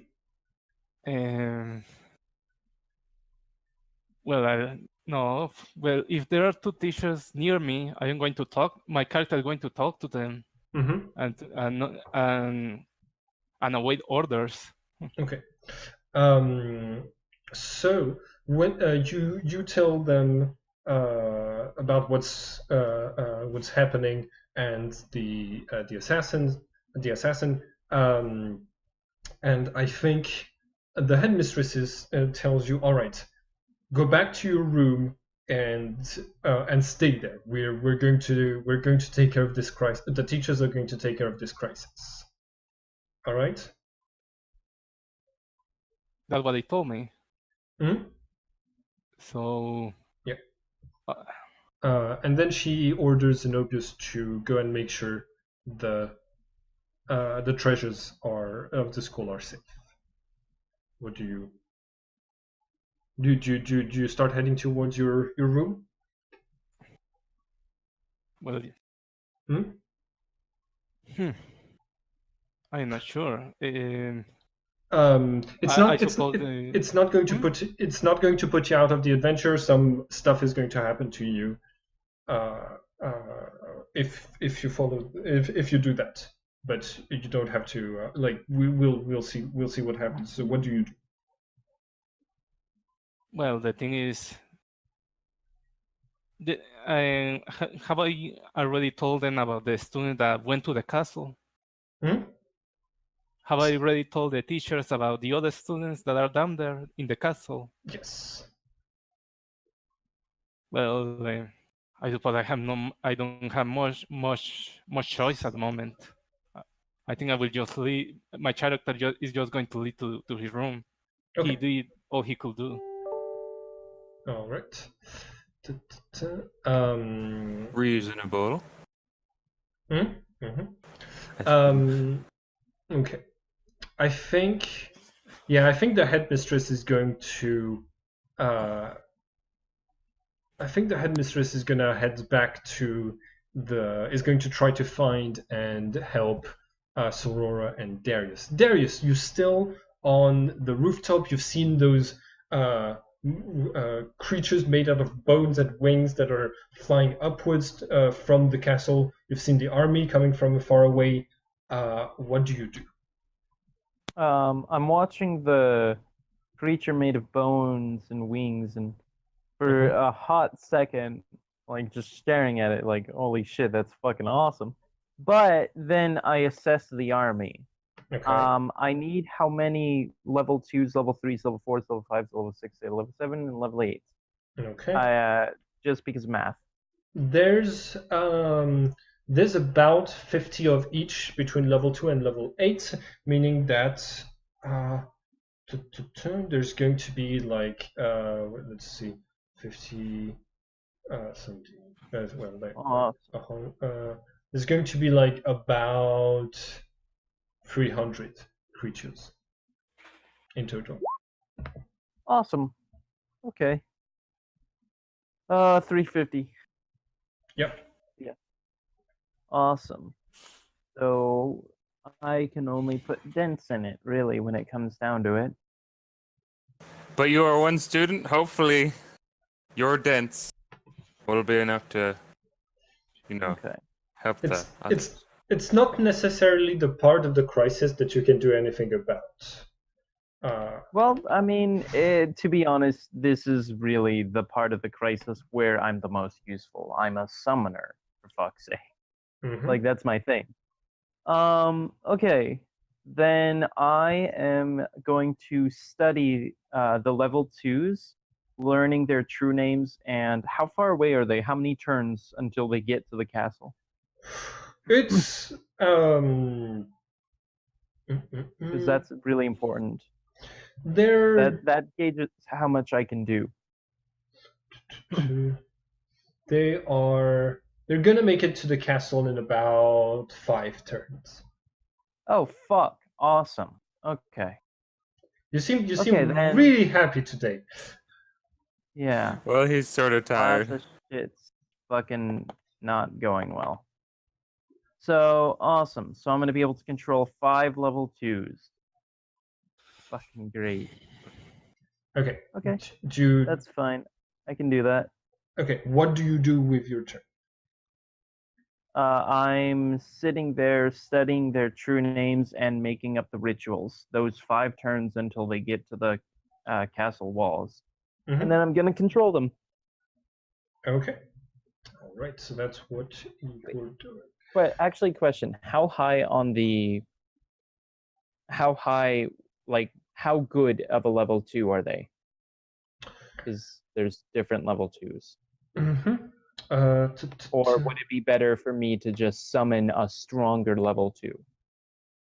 Because that's a really good question. It's there's all sorts of creatures, but currently there's let's see. Should I roll an occult? Because I have a few questions. So hold on, give it 1 second. I believe these are Oh yeah. So a few of them are level 2 fiery salamanders. A few of them are ghosts, and don't hurt the salamanders. No. Well, I'm gonna have to, but unless I take them over. And a couple of them are the plants that you fought. The plants that you fought against when in the other game. In the other game. Yeah. But they are controlling armored soldiers basically. Okay. May I roll occult to know of any level 2s that might be particularly useful in area attacks? You think that the fairy salamanders could be very useful against the plant creatures, but neither of them are particularly good at area attacks. Okay, but is there a creature that I could summon that could do that? Oh, level 2. The only Yeah. okay, so give me a second. The only level 2 creatures that you personally could summon are ghosts who have not turned to who have not turned into undead yet, or let's see, some fiery salamanders that have gone up to level 2, and Why could I only summon those out of curiosity? because the rest are either natural constructs or undead.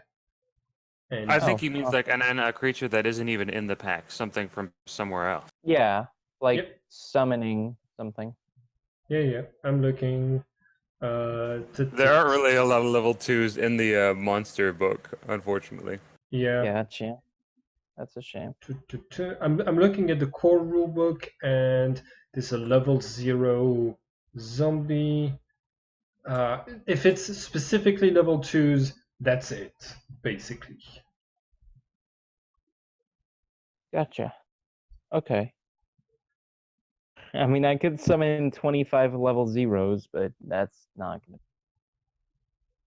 gonna.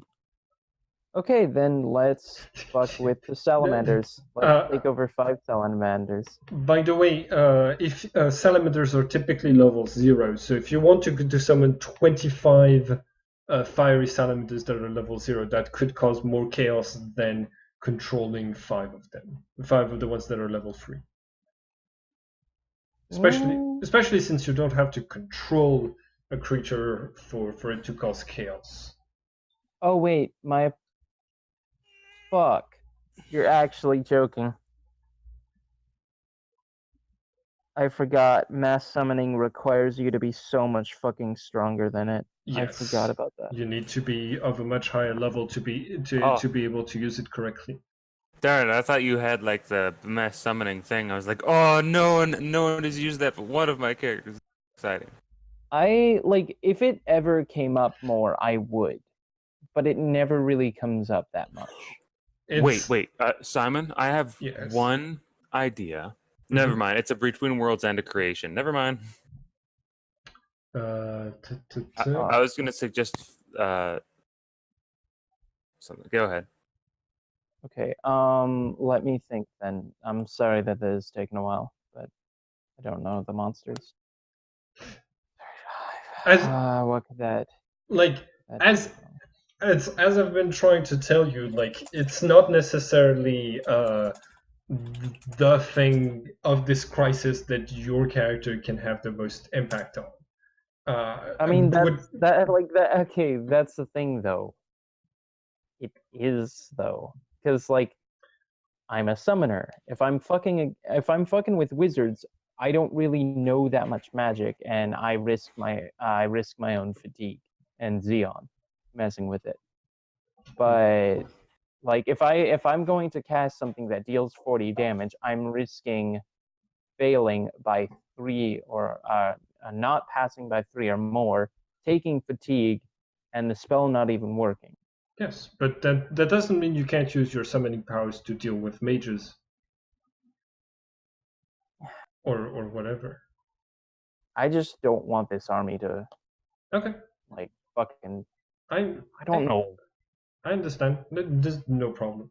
How about we move to Sorora, and when you've determined what you're going to do with your turn, and Darius can act afterwards when you've determined what you want to do with your turn. All right. So, Sorora. I'm falling. Yes, I think you and the Queen of Hearts should both roll magic protection against, I'm gonna say 180. Okay. All right. I guess that means that I, in my turn, do not have enough time to try my snowy trick once again. No. That's basically just before your turn, and if you pass 180, you won't be put on the defensive. Okay. I think I did pretty good. Oh, yeah. We both do splendidly as we fall. basically both of you have ice shields, you made out of psychic energy and her out of magic, that stop your fall, and you're going to fall in like one of the abandoned ruined courtyards of the castle of midnight. Basically like and you just land at opposite sides of it, and she says, "Oh, you're a bit more talented than I thought. Very well, I'll dispose of you and then return to my post, defending the entrance. Your efforts are in vain. I'm part of the most elite squad of the Order of Yehudah. And the other agents are going to do their fulfill their missions properly. Jack of Hearts is going to steal your treasures. The King of Clubs is going to destroy the gravity powers of the school, holding it upwards. The Ace of Spades is going to assassinate your most powerful teachers, and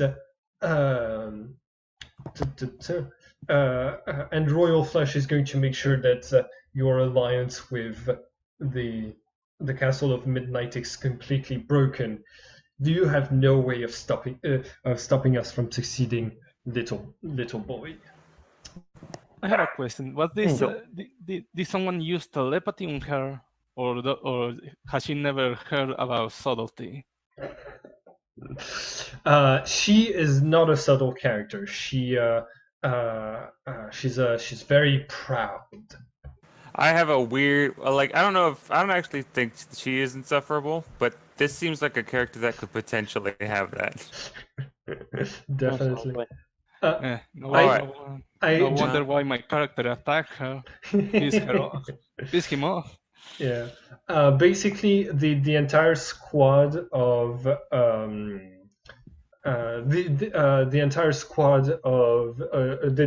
this group of agents from Yehudah, they all have a strong personality. I was gonna say I wish I could draw attention to it somehow, but Sorora has never seen a deck of cards or heard of any of these terms, so he's just like, they got some really weird names. Mm-hmm. Yeah. And so he's still mimicking her movements, yeah? He's still mimicking her movements, right? Yes. So how is she standing right now? She's standing quite proudly. On her turn, she's going to start making magical movements with her hands to cast spells. So you'll have to imitate these, but your psychic powers are independent of movements. Yes. This is still my turn though, right? So I can do stuff. Okay. I'm going to say. Well, actually, I don't even know if I can move. I'm just like mimicking her motions with my mouth. It doesn't affect your mouth. It's the only thing that's not affected. Okay, I was wondering. He's just gonna be like, but why? But why? In order to crush this little school that's been opposing us and keeping powers that belong to us. No one should oppose the rule of Yehudah and my family. Well, I can see where they're opposing you. You're not really good at debating it. Here we go. He's gonna try to use his create ice powers to just. I'm gonna split it. I'm not gonna do the full split. I know I should, but I just don't like doing the full thing because that's like super powerful. I'm gonna split 9 ways, 10 into a bunch of create colds. Okay. Or 8 into a bunch of create colds. Okay. And then one more, which I'll see what happens at the end. So I'm gonna roll my 8 D100s. Anything? By the way, because of the fall, your shield took 100 points of damage. Gotcha. Don't worry though. Thanks to this awesome boost I'm getting from the area, my shield is super strong. All right. All right. So gonna roll my 8d100s. Let me just mark down my psychic shield real quick. He's fighting the Queen of Hearts, right? Yes. Yeah. Mhm. Fighting is gonna be an odd way of putting it. Well, because of my attack, she's still drenched in water. Yes. Yeah. She is. So, so it's So perfect for. Oh, that's nothing. Okay, hold on a minute. Everything that is below 35 is 1 intensity. Everything that is above 35 is 3, and everything that is above 75 is 5. So that last one is more than that. So what about 35? Does that count as how many intestines? 3. 3. So 1, 4, 5, 6. How many for that 98 or 104?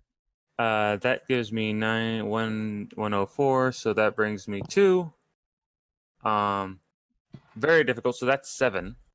So hey, I make a total of 20. 13, 14. Okay, so 17, here's 18. yeah. Or no, that's 5. That's 5. That's 5. Oh, okay. fuck. So you did 20 intensities. Yeah, 20. It's 20. That's the equivalent of you creating an iceberg in a single turn. And she has clothes that are completely drenched. So how does that? I am going to freeze her, but my other objective is to Keep her alive. well, yeah. So what I'm essentially going to do is I'm going to freeze her, bury her in snow up to the top of her head. Okay. And then do you transform the snow into ice to like solidify it? Yes, I actually have one more ability to use. Oh. So My strongest matrix has yet to be cast. all right.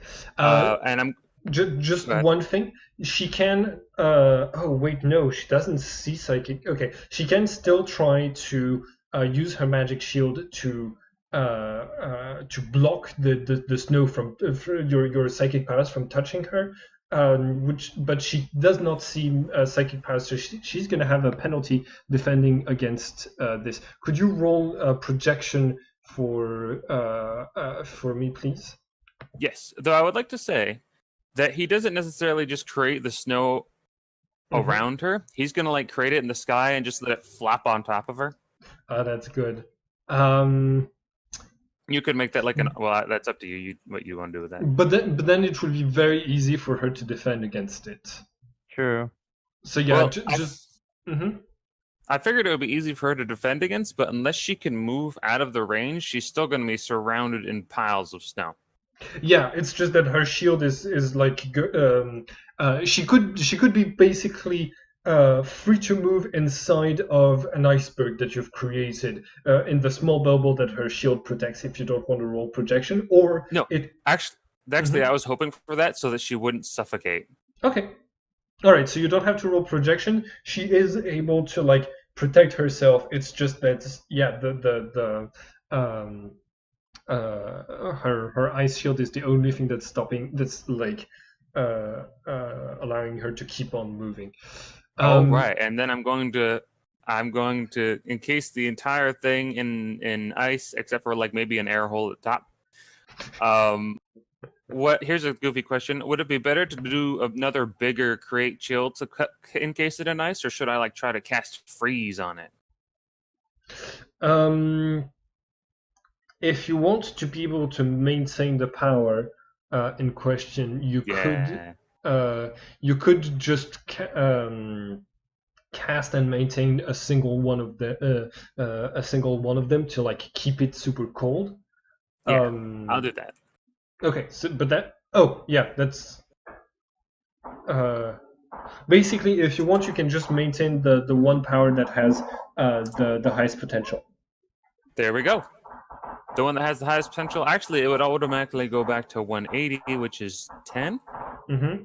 Yeah, so I can maintain 10, which is ice, and that's going to be like the cage. Okay. Her snowball cage. All right, perfect. All right. Okay, Darius. What do you do? I'm not gonna make a dent in this army. Like no matter how I try to spin it, Mm-hmm. I could summon a level 4 I could summon a level 3 pretty much guaranteed. Level 4 would be a little bit risky. Did you But see? against that many fucking things, it wouldn't matter. So I'm just going to the hall. Did you Okay. see my suggestion, by the way, Mr. Simon? No. Oh no, I sent it to Simon because I didn't know if Oh. it was legal in the game. No. Is something that is a between worlds and a creation be summoned by normal people? No, it's not possible to summon an animated armor. To answer your question, They're these exploding level 2s, but they are dolls. Oh, I see. yeah. It's possible to create them for a mage of sufficient power who could either make animated marionettes or animated armor, but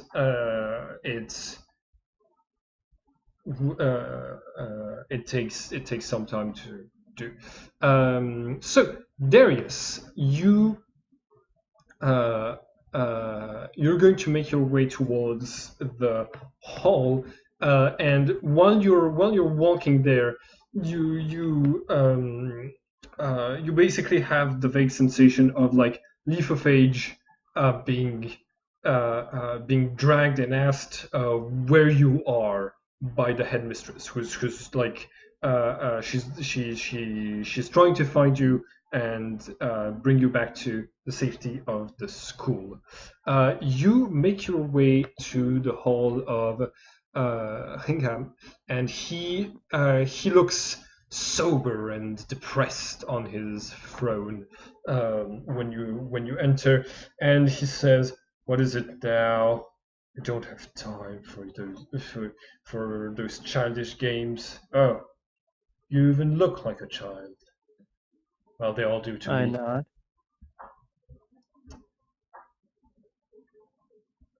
Well, one with so few years compared to another. Of course, they would be like a child in your eyes. What do you want? My name is Darius Onota. I'm coming here to tell you of the army. And obviously you already know about it, however, I can give points of how to beat it. I alone cannot beat it, but I wish to help.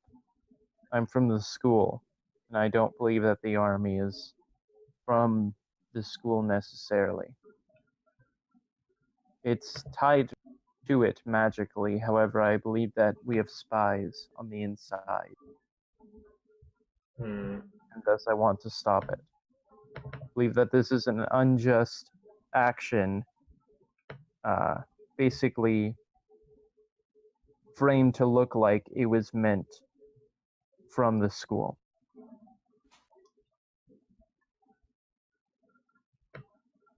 Plus, I wish to learn things, if you So wish to teach.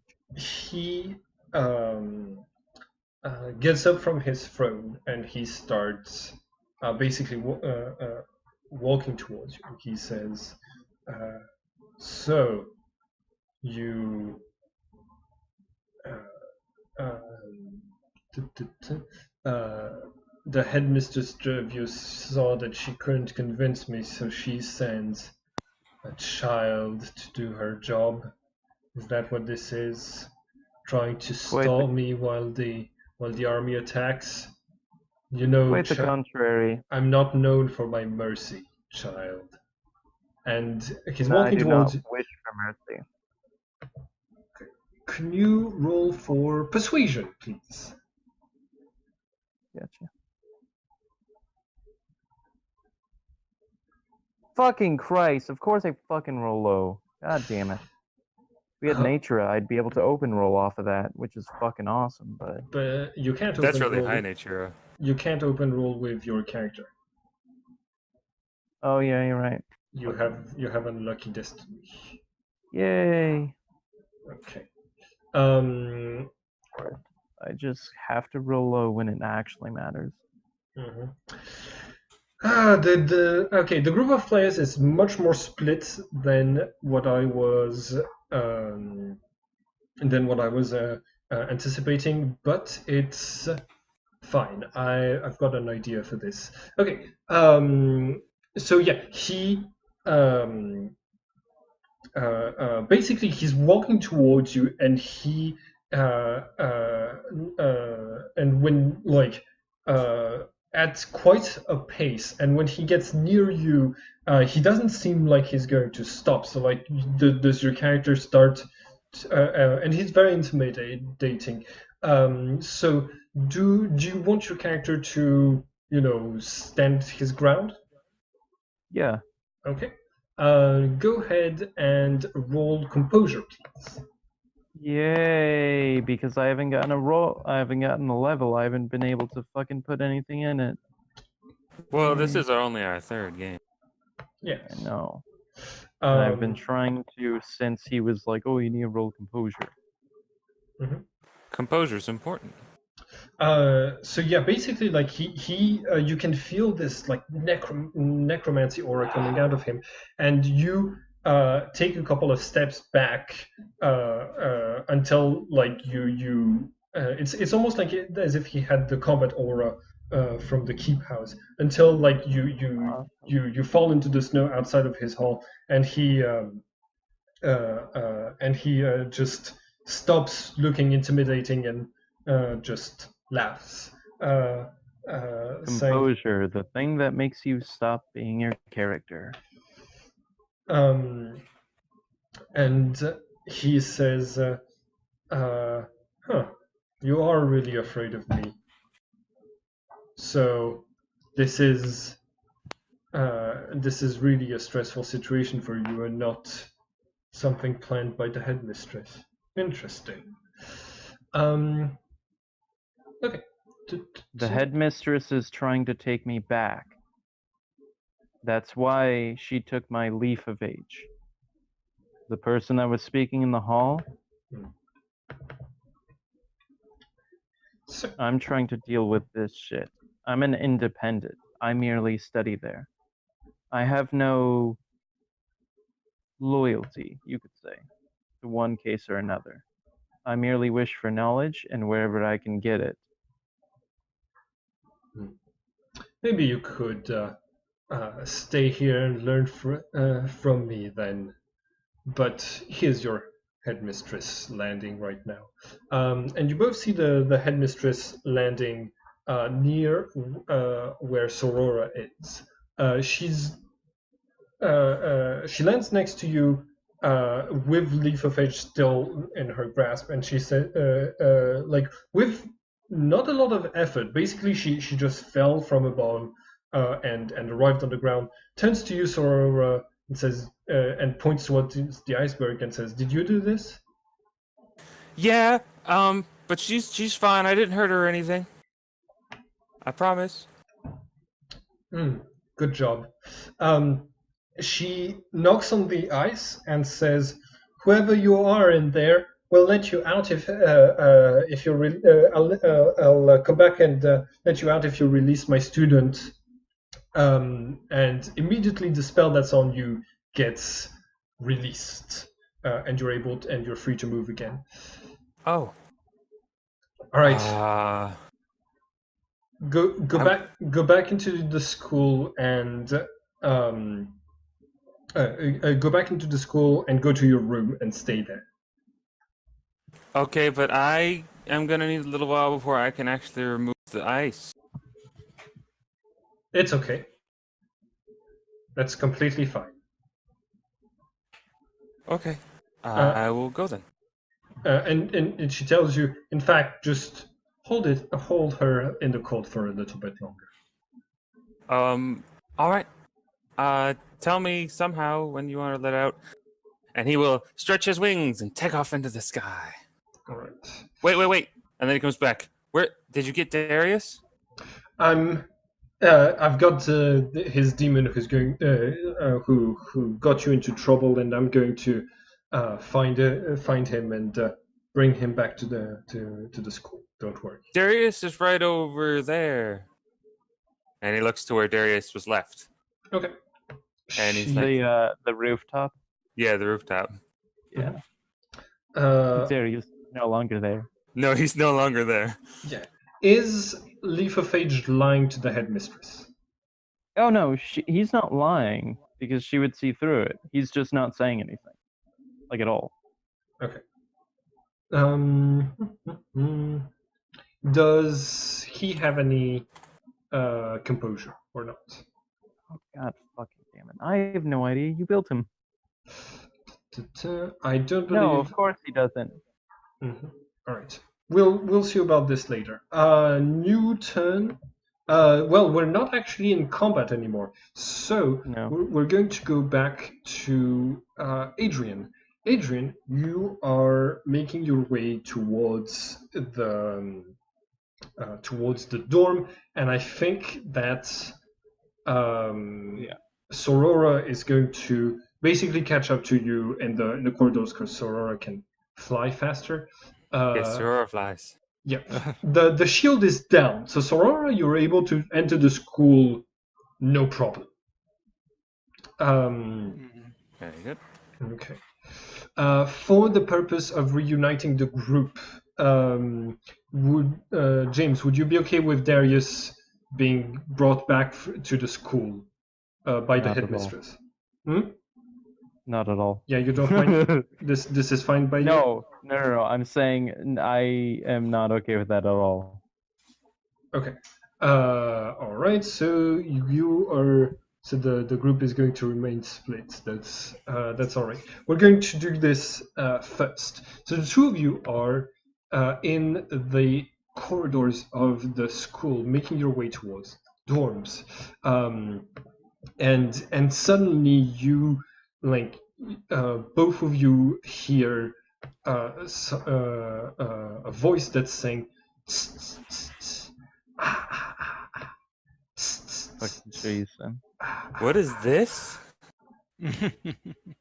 And the voice just stops when you say this. What do you do? Well, me? Both of you. Uh, You're walking together. Yeah. Or in the same direction along the same path, anyways. I think we're doing I'm doing about the same thing as I'm doing in real life. I just try to make a search. I will try to a search check to see to look where that noise is coming from. Okay, go ahead. Roll for search, and you have a plus 20. A plus 20. Okay. A modifier. Yes. All right. So you raise your head to see where the sound is coming from, and on the basically on the ceiling, there's the person that you saw earlier. This person who give me 1 second. This person who's basically holding himself at the top of the corridor, and he's basically and he's just hanging there, trying to look scary. Yeah, he's hanging there, and he's trying to. He's not necessarily trying to look scary. You think he's trying to look like he's showing off that he can do this, that he can be on the ceiling and holding himself from falling back to the floor. And he says, "Oh, you found the master assassin. Congratulations, children. Congratulations, students. You're very perceptive." My character looks like incredulous. I'm also sort thinking... of looking around, trying to figure out who this new guy's talking to. Are you It's some kind of my character tells him, are you some kind of clown or something like that? no, not at all. But I am an assassin. But it's normal for people to notice me. He drops to the floor and he says, "Because I am, after all, the sun. I'm known for being. I am the most famous assassin in the world, and it's and I wouldn't want anybody to not be able to see me in the act when they are so near my target. So I'm glad you're here to be my audience." My character tells him, what does the sun have to do with assassination? Oh, it's a pre-requirement to to a proper assassination. You have to make the sound. You have to blend in with the shadows and prepare for a very quick and deadly strike. It's the 3 steps of assassination. Soror is also going to lean over and whisper, "The sun is pretty deadly. Heat stroke kills a lot of people in non-way silently." My character is starting to feel a headache. I'm sorry.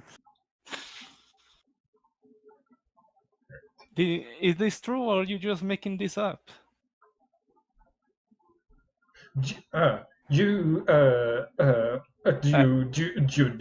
you doubt me? I'm part of the elite squad of the. I'm part of one of the most elite squads in the entire Order of Yehudah. I'm deadly serious, man. Well, You're, go ahead. or is that true, or are you just some guy, some dude, some man from Yehudah that just gave you a pointy hat and told you were just a wizard? You don't think you're like the 7th elite agent from Yehudah that I met. And you're That's by far the most uninspiring. Oh yeah, that's actually what that woman said too. You're talking about the moon, I assume. Yes, she talks way too much, and sometimes even reveals and talks about her plans out loud. It's really a problem. She has no idea how to be discreet. But fortunately, I'm always able to accomplish my duty. Well, she didn't say anything about the moon, but you does sound like you're talking about the same person. God damn it! We agreed on the team names at the last meeting. Why does nobody ever listen to my suggestions? Wait a minute, the sun and moon, are you guys like partners? Lovers? Yeah. No, all 5 of the members of my elite squad are named after tarot cards. Oh, Jesus Christ! The tower is our earth mage. The moon is our water and blood mage. The devil is our illusionist, and the chariot is our air mage. Oh, well, I mean that makes sense, but you know, the sun and moon are sort of like polar opposites, and there's like romanticism implied in that. That's right. The moon symbolizes mysticism and magic. And not being subtle. Well, no, that's the sun. That's me. Yeah. Well, you wanted us to be witnesses. There's no one else here. And you see him say, "Yes, yes. I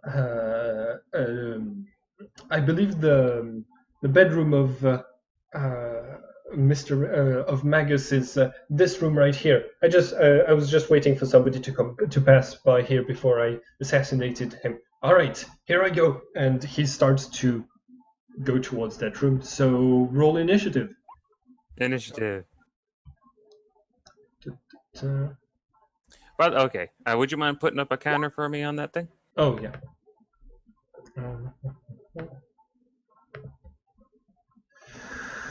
I have so many things open. Give me 1 second.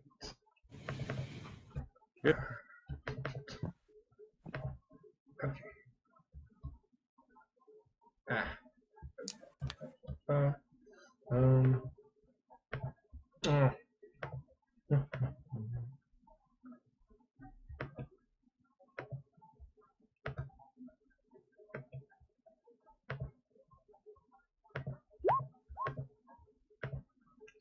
I never rolled too good on initiative. Oh, except for that one time. Nah, I open rolled twice one time. Never mind. Okay. So, blah blah blah. Here. Yeah. So basically, they have the same stats. So I'm gonna be using this. Mm, yeah. Initiative.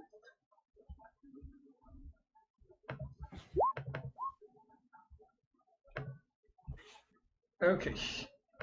Oh, wait. No, Adrian, it says here you had 100 of initiative. Of, indeed. So, can I make a magical appraisal on this guy?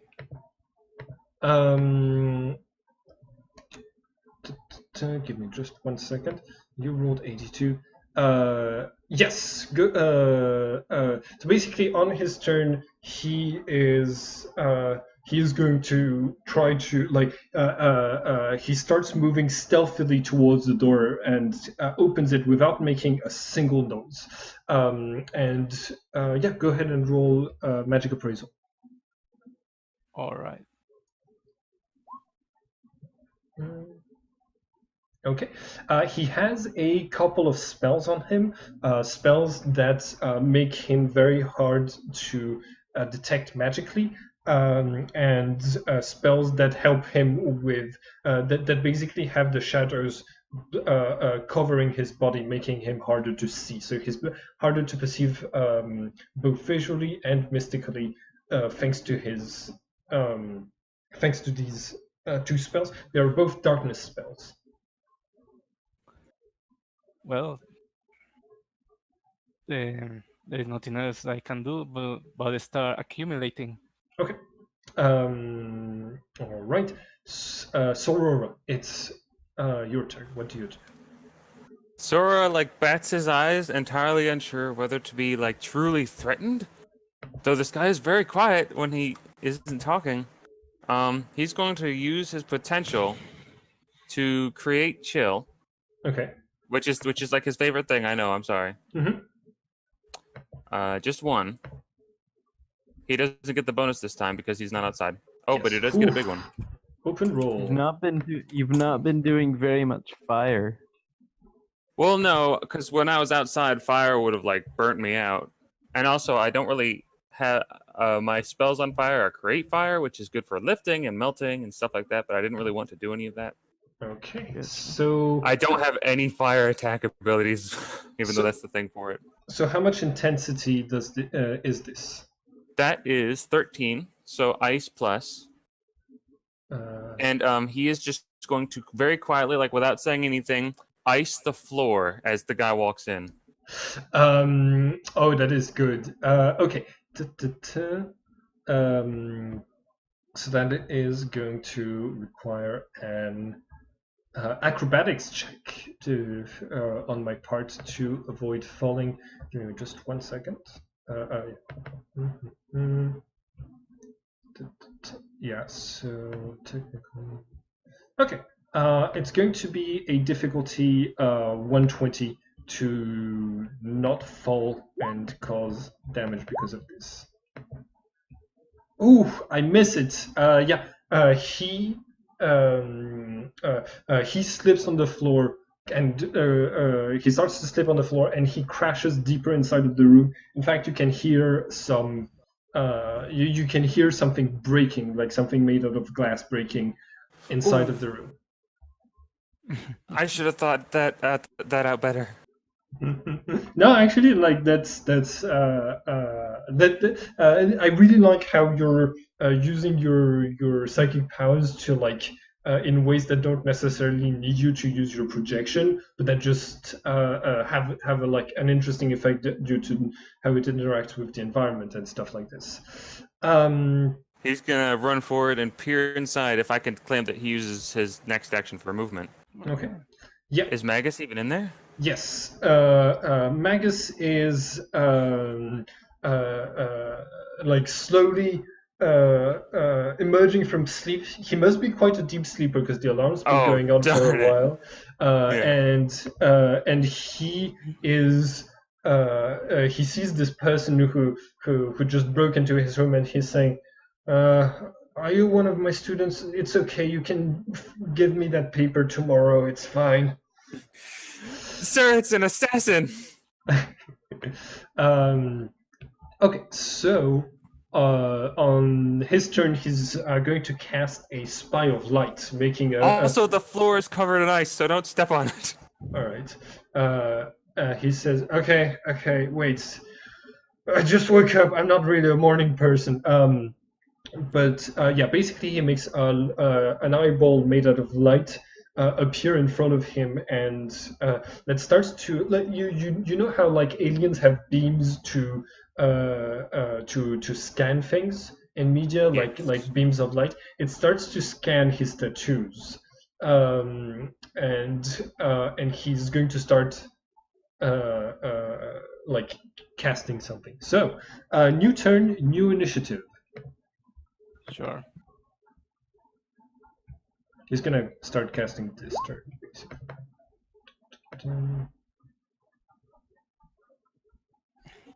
Ooh, god damn! I've been so good at initiative today. You have been. I don't know if this is gonna matter. I feel like Omar is gonna have way better defense, even if he's a deep sleeper. Yeah. But since it's a passive action, would you mind if I like? I'm planning to throw up a shield if the guy tries to stab Omar. That is very good because unfortunately one of Omar's biggest weaknesses is that he can't cast any spell unless he has his eyeball activated, and that's what he's doing this turn, which means right now he's not able to defend himself. Oh, well, the guy surprises me though. Okay. So I take a negative 90, but it's better than nothing. Yes, surprise does impact the attack, and yeah, basically the assassin points his sword towards Magus and says, "You have drawn your last breath. The master, the assassin of shadows called the sun has come for your life." And like he strikes a pause as he sends a sort of ball of darkness straight towards your teachers. So roll for your projection. Surprise defense. Hmm? That's my surprise defense. Okay. So you are okay. So you are going to be able to like block off most of the damage, and but Omar gets hit in the chest and pushed back against the bed? like no, not against the bed. Like he has basically a big wardrobe that is that is going to explode under the impact, and you can see all sorts of robes that have magical energies tied to them fall to the floor. Some of them really ancient and looking like they might have belonged to Magus's ancestor. Oh. But he is still alive. You've saved his life. Adrian, it's your turn. What do you do? First and first, I'm going to make a notice check. I want to see the surroundings. Okay. Yeah, go ahead and roll. It's actually search. When you ask to make a roll, you roll for search. When I tell you to make a roll, it's notice. All right, understood. But the difficulty is easier when you roll for search because you are because you are actively looking for stuff. Perfect. So go ahead and roll search. That's a very good idea. Okay. Okay, you are going to spot some artifacts in the room that could be helpful. I just need 1 second. And I am trying to look if there is any ropes, any bells, things like that. Ropes or bells? Yeah. Robes. Well, I Oh, have been accumulating. I just want going to maybe cast tide to tie the sun down. oh, that's really good. There's all of the bed sheets, and there are some of the, and as I said, there's robes that fell down from the wardrobe, and those robes could be used to tie people up. And since they have magical energies, it could be that they're very resistant artifacts. Let's do that. Okay. Yeah, you've definitely noticed these. So go ahead and cast your check, and I believe you're going to be making a projection against the assassin. Does the assassin use dodge? No, he Okay. basically he's a mage he's a darkness mage. Okay. Gotcha. Very good then. Okay. So. Um, yeah, you did not roll as well as he did, unfortunately. So you have so yeah, you project all of those robes trying to tie themselves around him, but he has a sort of like a very faint shield, which is basically like black smoke coming from his feet that rises up to protect him when the robes come towards him, and then they're going to expand and try to push the robes away. Okay, so that's it for your turn. And A chain. sorry, A chain. a No, I'm just going to keep accumulating them. yeah. So whatever you did not spend with this spell, you keep for the next turn. Okay. Yeah, sure. Just 10. Oh, okay. Yeah. Oh So no, I made yeah. okay, so the first turn you had 50, and this turn you had 50 again, and you used 90 to tie? No, did I still have Sion from the previous accumulation before entering the school? When No. I was outside? No, because basically it all comes back to zero when you're Okay. not accumulating. Well, this turn I accumulated 50. Yeah. The tie down spell cost like 40.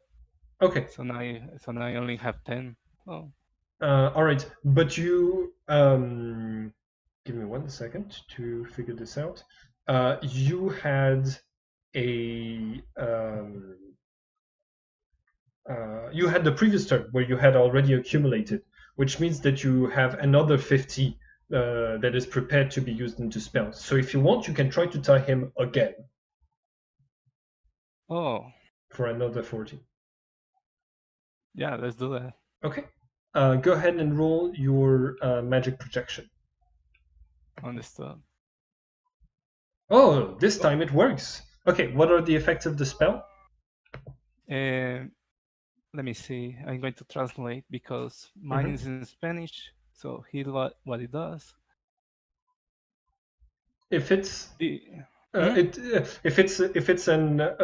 it's a spell that restrains your movements, what's the strength of the spell? You use like in Trick of Hands 120 because this is base. So the target must defend against an automatic attack with the final ability as the Trick of Hands with the strength depending on the material that is going to tie him down. Okay. And the okay. So since you have, and do they give any examples or not? Very thick rope would be strength 10. Metallic chains would be 12. Okay. Correct. It's because of how resistant the ropes are, it's going to be 13. So go ahead and roll 1d10 plus 13. Supernatural rope. Yeah. Okay, 120. Ooh, no, he's tied down. Let's see how well he's done. Yeah, let's see Actually, how- wait. His base strength is what? 5. Oh, well then this gets a plus 4 on top of that, Because right? When you are making an opposed characteristic check, every Mm-hmm. point after 4, I believe it is, that Yeah. one side has above the other, they get an additional point. that is a rule that I haven't reread in a long time, but we're going to apply it. So, yeah. I'll find it while you're doing that stuff. Okay, cool. Thanks. And it's going to be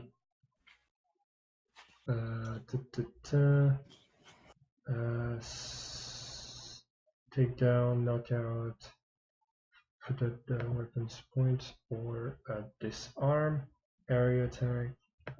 Hold on. Where is trapping? Trapping. Wait. Oh, here it is. Trapping 2 is okay. Yeah, Gail, Yes. can you type? Do you want to try typing the command to roll the dice? Oh no, This I time? can use. there is this little box here that allows you to throw dice. Okay. Uh, Do- It's do- a what? A D10? it's a D10 plus 17 in total. 17. One Yes. single dice. Yes, 1d10 plus 17. All right. Okay, 21. So you beat it by 8 points. So he is mostly immobilized. He's going to have major penalties to move, and that used you a total of 80 Xeon points this turn. Okay. Perfect. Okay, good. And I believe Sorora already used his psychic potential to create a shield. So unless you want to use passive actions, that's going to be it for you this turn, and we're going to launch a new initiative. Yes, I am ready for that initiative. Okay. I am going to have so many penalties from being partially immobilized. That is a minus 22 initiative. Okay, that's not that bad. Technically, I think the only thing that he's really going to worry about is that he can't gesture for spellcasting if Oh. he has to. Yeah, that's going to like lower his speed a bit. Okay. Everybody else roll for an... Oh, nice. I never get more. I only one time. Well, I get below 20 or I open roll. You are getting more than me. Wow, Adrian is Woo! Adrian is on fire.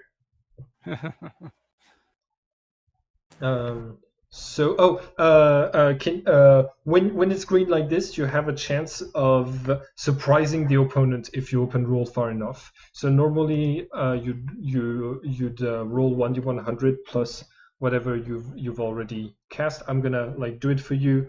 So you are at 175, which means unfortunately you are not going to surprise the sun. But it's your turn to attack first. So what do you do? Well, he's tied down. I'm going to look at him first. I'm going to search him to see Okay. what. He's not completely immobilized. He's still able to move, but you are able to search him. He has light armor and a sword that you can see. But if you get within reach of the sword, you might get hurt. So what do you want to do? I think I'm just going to. I'm not really sure. Can you use I don't think I can use the tie down spell to shock him up. or something like that. Yes, you I don't- can. You can if you want to. You Okay. can start to choke him if you want. Oh, I'm going. Then I will go for that. Then Okay. I don't Yeah. Yes. What? with with the spell, not necessarily with my hands. Yeah. Okay. All right. So since he is paralyzed, a character can attempt to strangle his victim if he's able to grab it by the neck. In this case, both face a contested characteristic check. So you have to maintain your tie spell. Is it a daily spell or not? Let me see. No, it's not. No. Okay. So every turn you have to pay the maintaining cost. It and- doesn't have a maintaining cost. Hmm? I cannot maintain this spell. Why not? Oh, it's not a maintaining spell. Mm-mm. Okay. No. In which case then he is tied and he's not but your spell stopped moving the robes, so you're not going to be able to strangle him after during this turn, unfortunately. I think I'm just going to kill him. Okay. How are you going to do that? How much Sion do I have at the moment? 60. Yes, you're going to have wait, no. You're going to have 70 points of Xeon accumulated at this point. Because you had 100 last turn and you used 80, so you have 20 points plus your plus the 50 you can accumulate. So 70 points. No, I think I'm going to use the. Yes, I'm going to attack him with heat discharge or something like that. Okay. Go ahead and roll your magic projection. Let's see. Do I have penalties to shields if I'm paralyzed? Don't believe I Most do. likely. Because you have to. The thing about it is, with the shield, you have to move it into position to block. Yes, but I would think that it's you would moving get it with your mind. So, unless okay. Well, a paralyzation is just slowing down your mind, so your body slows as well. No. in theory. So Well, this specifically is Oh, him this being one is bound by movement ropes. only. So yeah, I guess. The only modifier a game master applies to the shield's creator are surprise, put at weapons point, vision partially obscured, and vision totally obscured. So he has he does not have penalties. Interesting. Okay. Oh. All right. Basically, his shield of darkness rises again to block your attack. But how much damage does your attack do? It does 50 damage. Okay. So you see the heat wave starts to burn some of the shadows that he's using as a shield, and he says, "Oh, that's way too hot. The sun is not pleased with this heat. You were supposed to be spectators. Why are you attacking me while I'm performing?" Your performance sucks, so we are going to heckle you. Oh no. So Sorora's gonna say, "Hold on, I don't think we want to kill him. He's just a big goofball." Goofball! I am the most famous assassin in the world. Who are you calling a goofball? Fight me seriously. Okay, so Sorora, it's your turn. What do you do? Oh man, I'm running out of things to do with my ice and stuff. I could freeze him, but that wouldn't really help. He's just gonna say he's gonna like move over and like, oh dang, he doesn't want to walk over his own ice. He does not have acrobatics. Yeah. He's gonna say, teacher, come on over here. If you get out, we can just lock him in. Magus says, "No, but there are priceless artifacts from my from my ancestor in here." Likely something that Oh. he can use to get out and fuck more shit up. Indeed. I can't sense magic. Okay. Oh, really?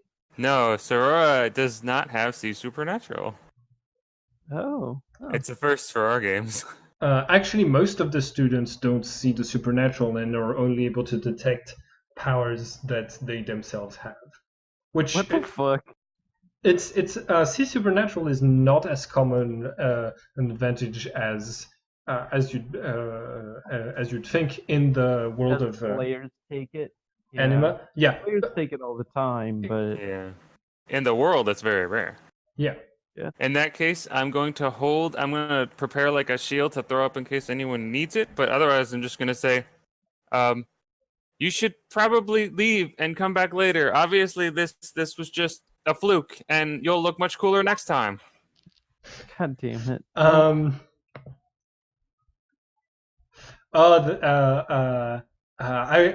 actually gonna give you a bonus for your persuasion, but Does he wants to leave? no, not for this, but because he's not fully convinced. But he says, "Cooler, huh? How so? Why would it Well, look you know cooler all later?" about my ice floor trick, and you'll know not to have us as spectators also. But I need spectators. There are a bunch of other really cool and impressionable kids here for you to show off for. Oh my god. Let me just give you some names of people to kidnap and people to get in your. Okay. Well, Okay, I think in his turn he's going to he's still bound by the ropes, but and he's on the floor, and he's going to try to he rolls on the floor basically under the bed, and while he's rolling he says, "You know what? I'll be back to finish this assassination." And he as soon as he's within the shadows of the bed, he disappears. He uses a short teleportation spell, a short-range teleportation spell with this, and coming from the room that's just above you, you can hear a thud of someone colliding with the floor and saying, "Ugh!" And it's his voice. oh my goodness. Okay. So I'm going to. This is the lamest assassin ever. I'm going to try to potential. Sorry? I think you're cutting up. Avo? Can anybody hear me? My character asks Magus if he's okay. Yes, Magus gets up with difficulty and he says, "Yes, I'm fine. That was a very weird fellow." It was clearly a diversion. Most likely there are more here. That makes sense. He, I think I heard him mention people who work with him. His squad, right? Yeah. The headmistress already has one of them captured, but there are lots of others. Correction, you have one captured. It wasn't me. Well, actually, it's technically me. I am still maintaining it, by the way. It is full on you. It is me. Yeah. Well, she's a water mage. Who knows? She could probably control the water better than I could. Yes, but you're still maintaining it to just like it is, and she's in the middle of the Midnight Castle, so that that spell that you're maintaining is probably one of the only things keeping her alive right now. Oh, that's true. I just hope she doesn't. No, wait, she's got cold magic. She won't freeze to death. She'll be okay. Yeah. And who knows? Maybe she's suffering of hypothermia at this moment. Well, but she has cold immunity. That's a spell. Oh, she does. Oh well then. We'll Yeah. keep it. I mean, I don't know that. I think I have a cult. All right. So Maybe I know that actually. I think yeah. Magus he tells both of you to step back, and he is going to like basically pull up his night robe, and his spire of light moves to look at his shoulder, and he starts to scan something on his shoulder, one of his tattoos, and he starts to say a spell as if he's reading it. Magic. Oh, that's cool. Thank you. I'm trying to make it to make that aspect of the character a little bit subtle, so that it's not apparent to everyone immediately. But I see you got it, and basically he's going to create a sort of counter spell that teleports the assassin back into the room. And that's going to be it for his turn. On top of this, he's going to cast a shield on himself and tell you to like move back. Okay, we're that's gonna good because we're gonna What? do a very short break, and I'll be back in just a second. Okay. So while this is happening, we're going to see what Darius is doing. For Darius, you're still aware of the other student who's inside of the Midnight Castle, correct? Yes. That's That- right. I forgot about them, to be honest. Okay, it might be poor Zelfir. it might be a good thing to remember the existence of this poor character. So, Yes.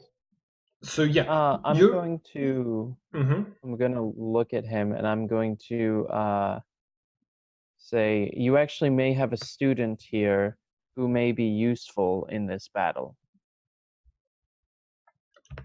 Who are you talking to? Uh, the only character I'm with.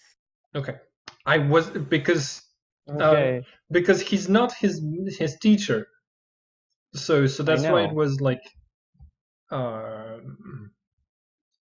weirded out. Yeah, okay. Yeah. So you're trying to talk to you're talking to Hangam. Mhm. He says, I don't have students. Actually, you have Zelfir. Zelfir is technically a student there. She question mark or He. he? Okay, he. He's actually a banshee. No, he's And not. what is he? We What do is have a that? banshee, but he's a ghost. Yeah, he's a ghost. He's a ghost? Alright. I don't know who the banshee is then. I don't That's think we've talked to her too much. that's I Lorena. know there. Gotcha. I knew there was a banshee, I just didn't know. Plus that I don't know. Anyways, they're a ghost. And they have powers of actually don't know if I would know the name of it. They have powers that Mhm. would I know Nemesis? Like the name and what it does? Let's see. Roll for a cult because it's a very rare ability. It's going to be a difficulty 120. Okay. Yep. 20? You. I auto pass. Okay. Good. So yeah, you know at least the name. Okay. And vague powers since it's since the check was 120 and I got 80 above it. Yeah. You know some big powers, including the ones that Zelfir used previously. Okay. They're Also, don't forget your book. what? Oh yeah, my book. Yes. I will ask about that soon. Mhm. So Are there any powers in Nemesis that counter summoning? Yes. Okay. I'm going to tell him of that and ask him to summon Zelfir here as well as my book He says, or my grimoire. he says, what do you mean? Oh, they've entered my they entered my domain, and so they were under my control when I summoned when I summoned everyone to their posts. I Interesting. nod. I didn't I rode my book down from the castle. That was entertaining. You are interesting, child. He waves. You can see him like he has to focus, but he is able to cast a little bit of magic. You see that it doesn't necessarily come naturally to him, but yeah. It takes him a little bit longer to accumulate than you would expect from someone who's supposed to be as powerful as he is. But lack of motivation. No, he's he's not originally a mage. Fair enough. Yeah. Well, yeah, he was a warrior. Yeah, he became an undead.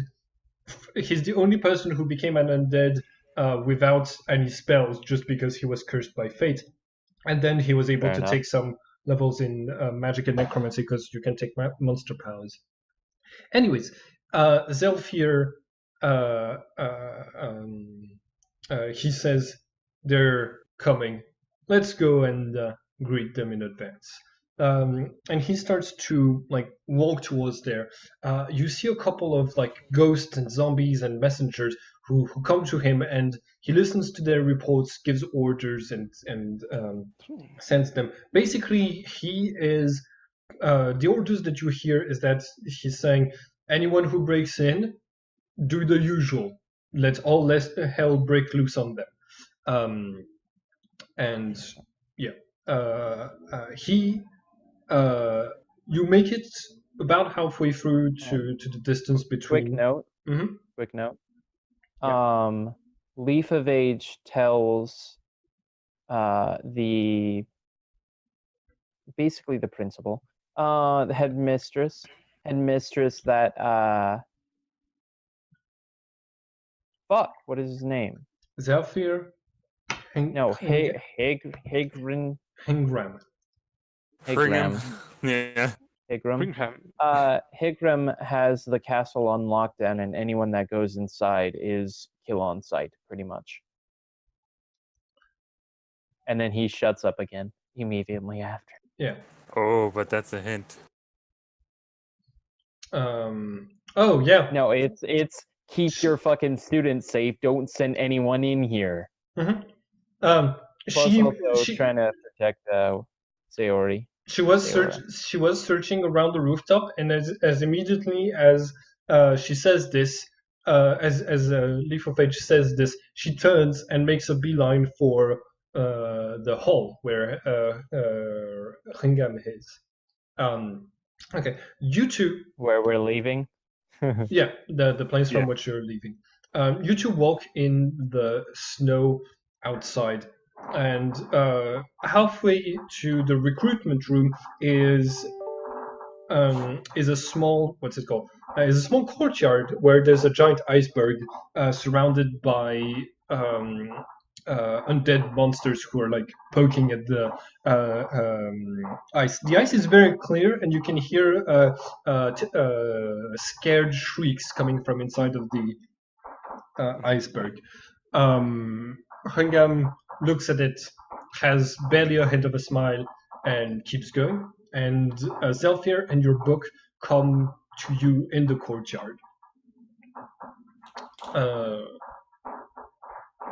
and Zelfir is shaking. He looks terrified. He says, "I'm not supposed to be here. I shouldn't be here. I'm gonna wake up. I'm gonna be in my bed." He has a bed? Calm down. Calm down. If you freak out, it's going to make matters worse. We're going to need you to remain calm and steady. Understand? And God fucking damn it! Rolling low. That's actually 85 is definitely not bad for a kid giving a speech. yeah, you do get him to calm down a little bit, and Hungam says, "So, I started employing you without meaning to. I'm sorry, I have a spellcaster around here to draw the lost tools looking for my castle so that they could join me. If I assume you were going through the recruitment process and you were going to be released once we knew you didn't want to join us, but now I'm not leaving you a choice." And Zelfir starts to shriek, and he says, "Help! Help! I'm about to be enslaved by the Lord of the Undead. Help me!" What do you do? I ask that if he decides to help, this would be a kind of a fixture of the problem from the school. He and I are from the school. I've come down to fix the problems, as he will help as well, if he's willing to help. And thus I wish for his freedom, if that is the one thing that I can ask for. Should I roll persuasion and fucking roll low? No, Hingham is just going to wave his hand, and your book is going to fall to the floor, and Zelfir is going to start to back away out of the courtyard. And Hingham says, "Undisciplined child. That's all right. They all are." He knows his hand. What do you do? Oh, He really is Zelfir, like you asked.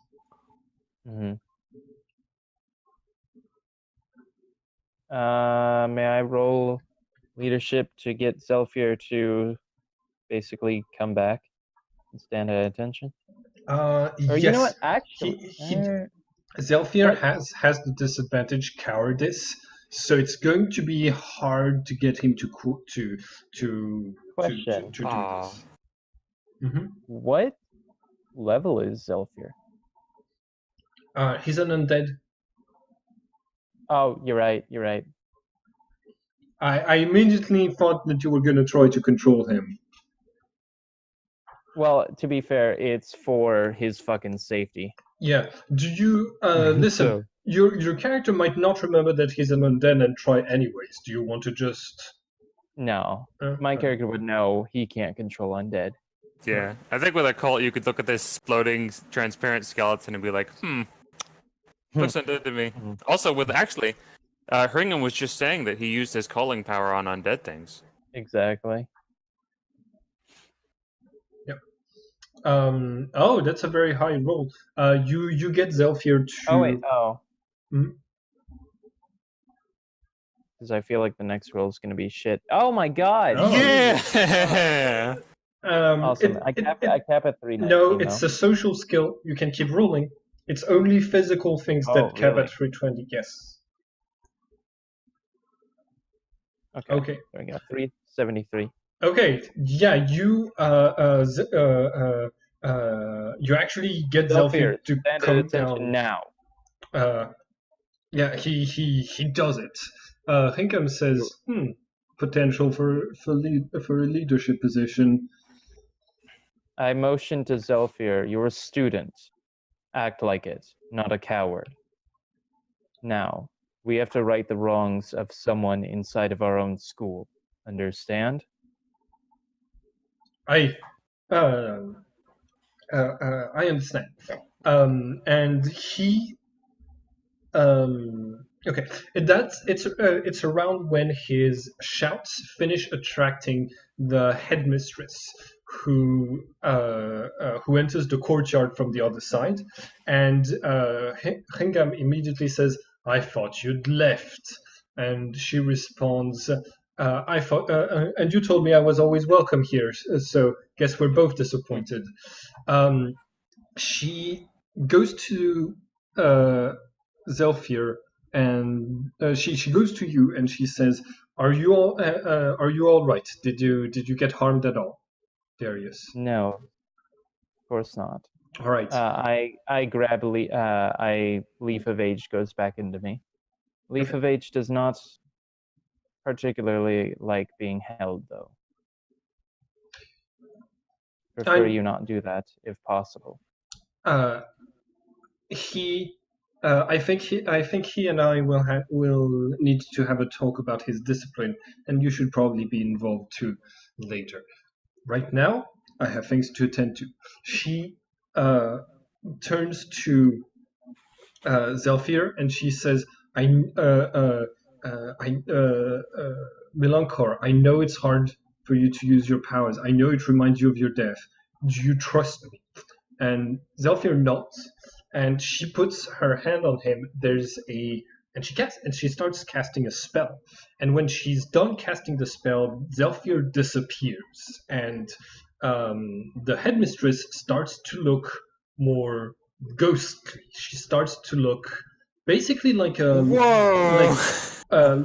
like a banshee, and you see the nemesis aura coming out of her, expanding, and I didn't mention this, but like there were sounds of battle coming from the school, and suddenly the sounds of battle become weird. She just fused with Zelfir. It's a creation spell. How Magic so? appraisal to know. There's a creation spell. Oh, okay. And yeah, she says, basically she's canceling the magic and the powers of the attacking creatures. But there's something else. You roll for You're joking. notice, please. She's undoing my bind as well. What? Okay. Oh, wait, is it magical or no? It's not magical. Okay. Well, technically, you are going to spot. You're going to spot that there's somebody inside of the courtyard that just appeared out of nowhere as soon as the anti-magic wave of nemesis appeared, and who's now like retreating into the shadow. Everybody else is very busy with what they're doing. You're the only person who's noticed this. But also, there's something else that you notice. You were able to perceive that the bonds of the army, it seemed like they've also seemed to disappear. The bonds of the army that looked like they were being controlled by the school, those disappear as well when the nemesis wave hits them. But actually, they disappear much sooner than when the nemesis wave hits them. It's when the wave of nemesis has extended to all of the courtyard that they just disappear. And yeah, so you notice. Curious. I point out the shadowy figure to Igram. I say, an ally of yours, perhaps? Or an enemy? Okay, hold on 1 second.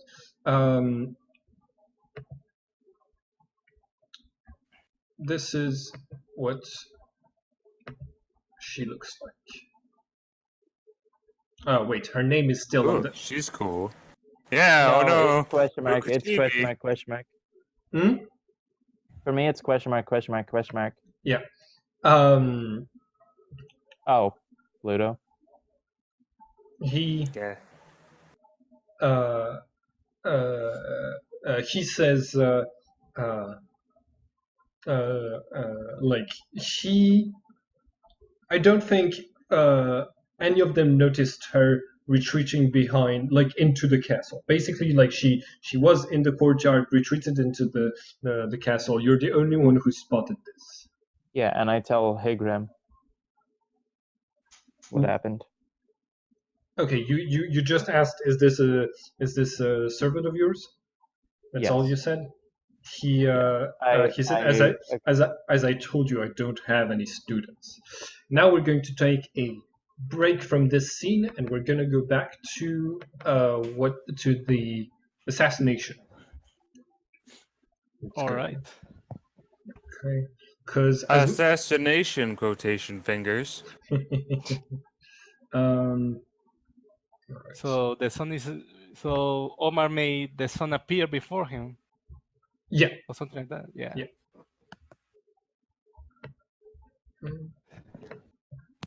Okay. Yeah. So you. So yeah, basically he's using his turn to like counter the spell that that Omar did, and you can the three of you can roll initiative to act this turn, and if your characters want to do something about it. Is he attacking? Because I don't think that. I think that like Sorora's then trying to like hurt him or anything. Just in case. You should also roll just in case for Sorora. Wait, no.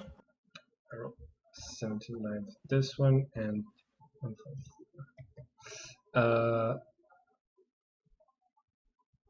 Yeah, can you roll for Sorora? Hello? Yes. For some reason I cannot select. So okay, there we go. I had to like select an area. Okay. Anyways, button right there. Okay. Hey, not bad. You guys are really fast. So, I'm surprised the assassin isn't. He's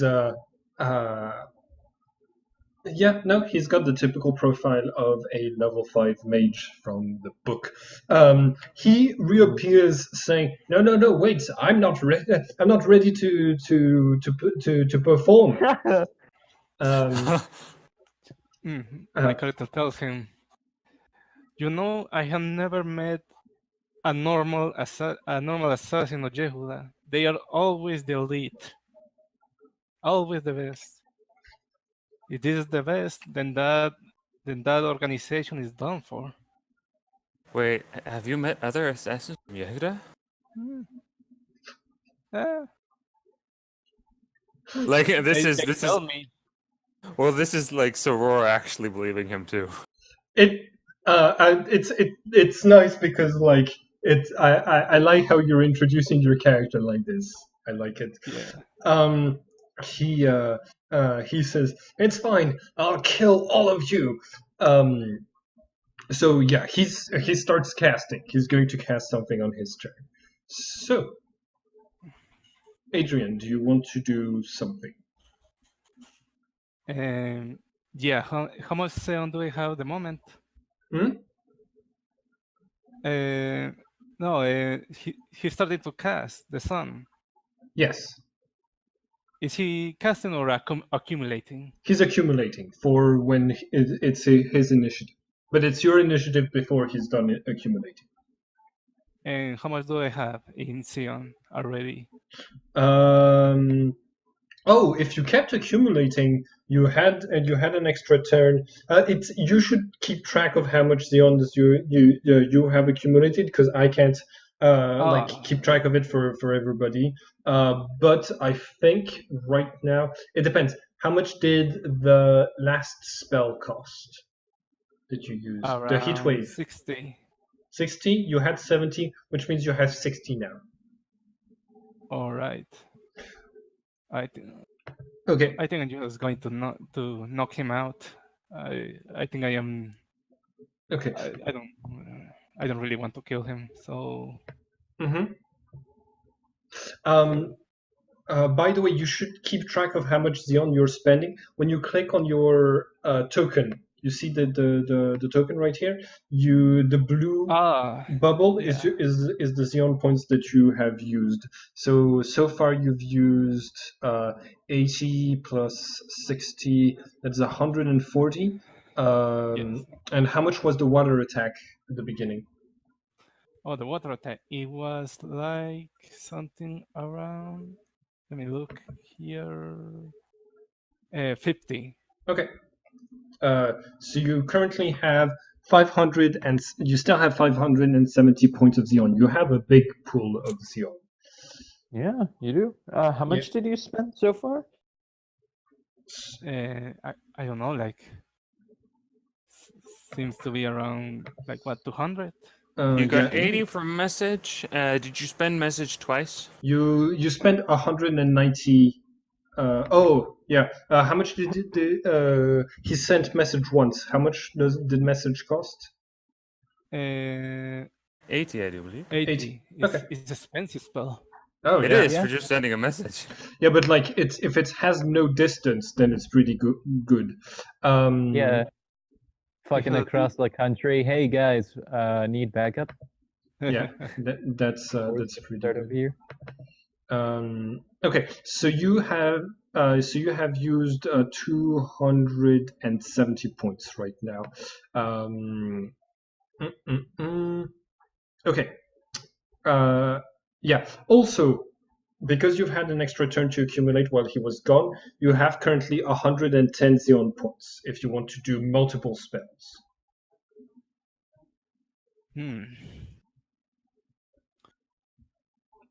Well,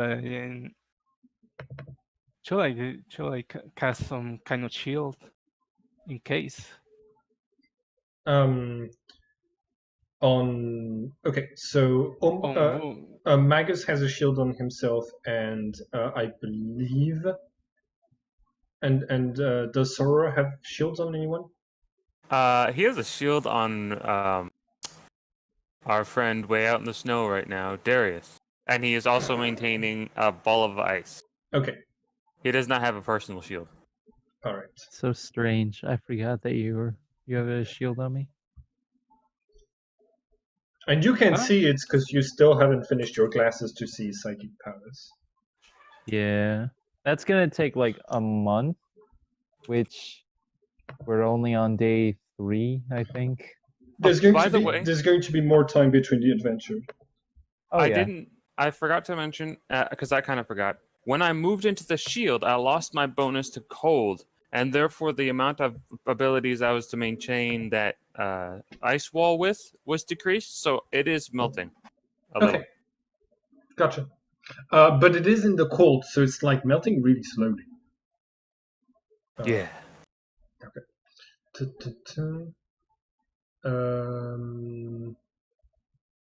Yeah. So Adrian, with 110 points of Xeon, you can cast 2 spells per turn. By the way, at no penalty if you have accumulated enough Xeon to do 2 spells. All right. 110, but not. I also imagine there's like not a big deal about regenerating magic in this school. There's plenty of people to help. Yeah, and the thing about it is, I'm gonna explain that to you in text. Well, first thing first, I'm going to use a air spell called like a air bell, something like that, like a level 22 defensive spell. Okay. Level 22 defensive spell. Air barrier. It's called air screen in English. Air screen, that's correct. Okay. But this is for physical project. Yeah, if it only blocks physical projectiles, it won't stop spells. It can block anything that's not electricity or energy, but it gets a special bonus when blocking physical projectiles. Oh, okay. All right. No, I think I will just go for.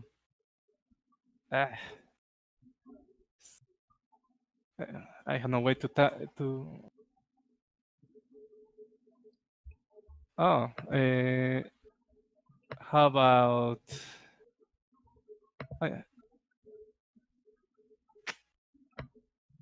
Is he? I'm going to check on him first. Is he standing up or is he? He's still under the bed, tied by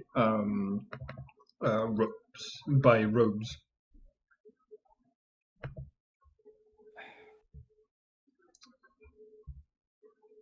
Jesus Christ! I have a question. Can I just create a font of water, and when I cast, if I were to cast freezing, it creates some ice. Yeah, am I correct? Freezing? Yeah, a level 32 spell. I don't want to kill him. I just want to stop Kill him. him.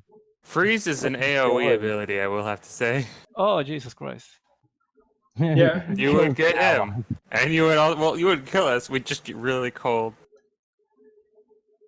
I think it's not worth it. You have a lot of different spells. It depends on what you want to do. Do you want to try to hurt him, paralyze him some more, disable his shield? Like, what are you? Well, I cannot disable it because I will have to accumulate even more. Mm-hmm.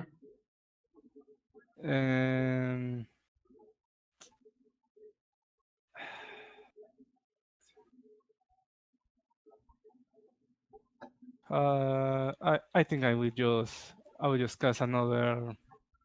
Oh, I know what to do. Mm-hmm.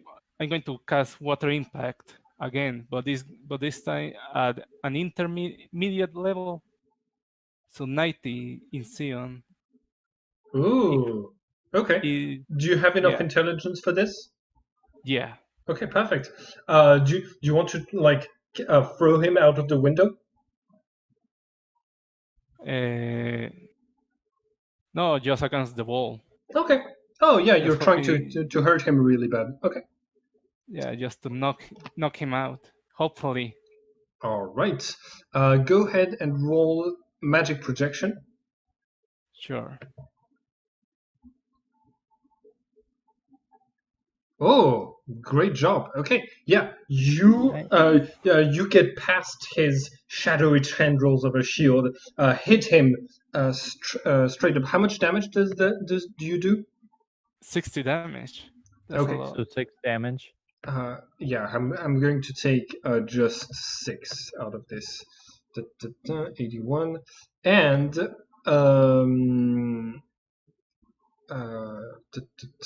and then go ahead and roll 1d10 plus.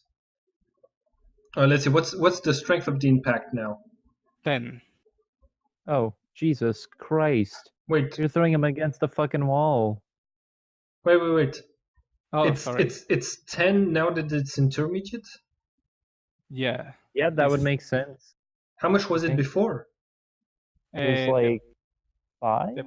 The previous one was 8. The last one was 8. Okay. Okay. It's a pretty good spell. So he has a strength of Sorora. Sorry, Avoby. The assassin has a strength of 5. He has a strength of 10. So what's the what would the strength actually count as? It would be a. It would count as 11. Okay, it counts as an 11. So you rolled a 19, and I rolled a 7. Oh, that's a 10 difference. I don't think that gets up to tier 3, but that gets up to the maximum of tier 2. Okay, so blah blah blah. Impact distance. It's it's gravity 2. It's between 30 and 60 feet. So he's going to be knocked like through the wall. Oh shit! yeah, you break the you break the wall with the strength of the impact. I Extra overdid it. damage? And sorry. I overdid Extra it. damage? No, I'm saying extra damage since he broke a fucking wall. Yes, it's a gravity 2 impact, and gravity 2 does between 5 and 10 damage. So he's going to take 10 an damage? extra 10. Mm. Okay. I hope he Omar, didn't break anything. yeah, you can see that. Oh, you know what? He is going to land in the adjacent bedroom, which is Zenobius's bedroom, which looks like this. Oh my gosh! Oh, I hope he doesn't land in one of those bear traps. No, Oh my he's God. going to land next to one of them. roll dexterity. Okay. Omar smiles and he says, I brought him into the room so that I could deal with him, not so that you could knock him out again. But that was very well aimed. Congratulations, young Adrian. Sorora, it's your turn on the initiative. What do you do? He's gonna like peer into the next room and say, "Are we allowed in there?" Yes, just no. Stay in my room if you want to help from afar. Okay. He doesn't cast any spells to hurt the dude. Okay. Well, I wouldn't cast any spells. He doesn't manifest any powers to hurt the dude. If you want, you can roll really. You could low. just block could off roll, the door. If you want, you can roll really low again with your projection on purpose to just hit his shield. Huh? Well, he actually doesn't have any attack abilities. Oh, He doesn't have ice splinters or immolate. okay. You don't need to be casting something offensive to like something that does damage to knock against somebody's shield, but you wouldn't be able to deal damage to it. Okay, yeah, because you okay. Do you have freeze? I do have freeze, but he's already tied up. Well, an extra. Yeah. Okay. And Sora is just like, that would be overkill. All right. So I think, yeah, Magus has had enough time to accumulate, and his projection is much better than the assassins. So it's only going to take like basically he's going to cast a sleeping spell on the assassin, which is going to maintain after this. The assassin just like falls to the floor, and Professor Magus says, "Well, that was close. If he had touched one of the seals, the two-headed bat rat would have woken up and killed us all. So, whew, fun. I did this on time. All right." He turns to both of you and he says, "Is there anybody else that's around here that we need to worry about?" Yes, there's another one who was supposed to steal the black metal from... he will stutter with the name himself. Ethereal? Ethereal? El- Do you remember the name? He looks at... Adrian. Eldria. Oh, that's the school. I thought that was a person. Yeah, Eldria. He wants to steal a piece of black metal. And there's one that fell off the school, but the headmistress has that one. You're not aware of that. Well, the headmistress was right there. Yeah. Oh, yeah. She, we're not. Yeah, I forgot you were talking about the Queen of Hearts. Yeah, Queen of Hearts. I I don't think there's anyone else. So it would. No, you do know of two other people because the Queen of Hearts was Blabbing on. yeah, she was blabbing on about two other members of her team. She said that, let's see, Royal Flush was convincing the Hingam that that an attack was coming from the school, and Was I there for that? Out of No. curiosity. you were not No. there. And the King of Clubs is damaging the spells. It's supposed to damage the spells that hold the school in the air.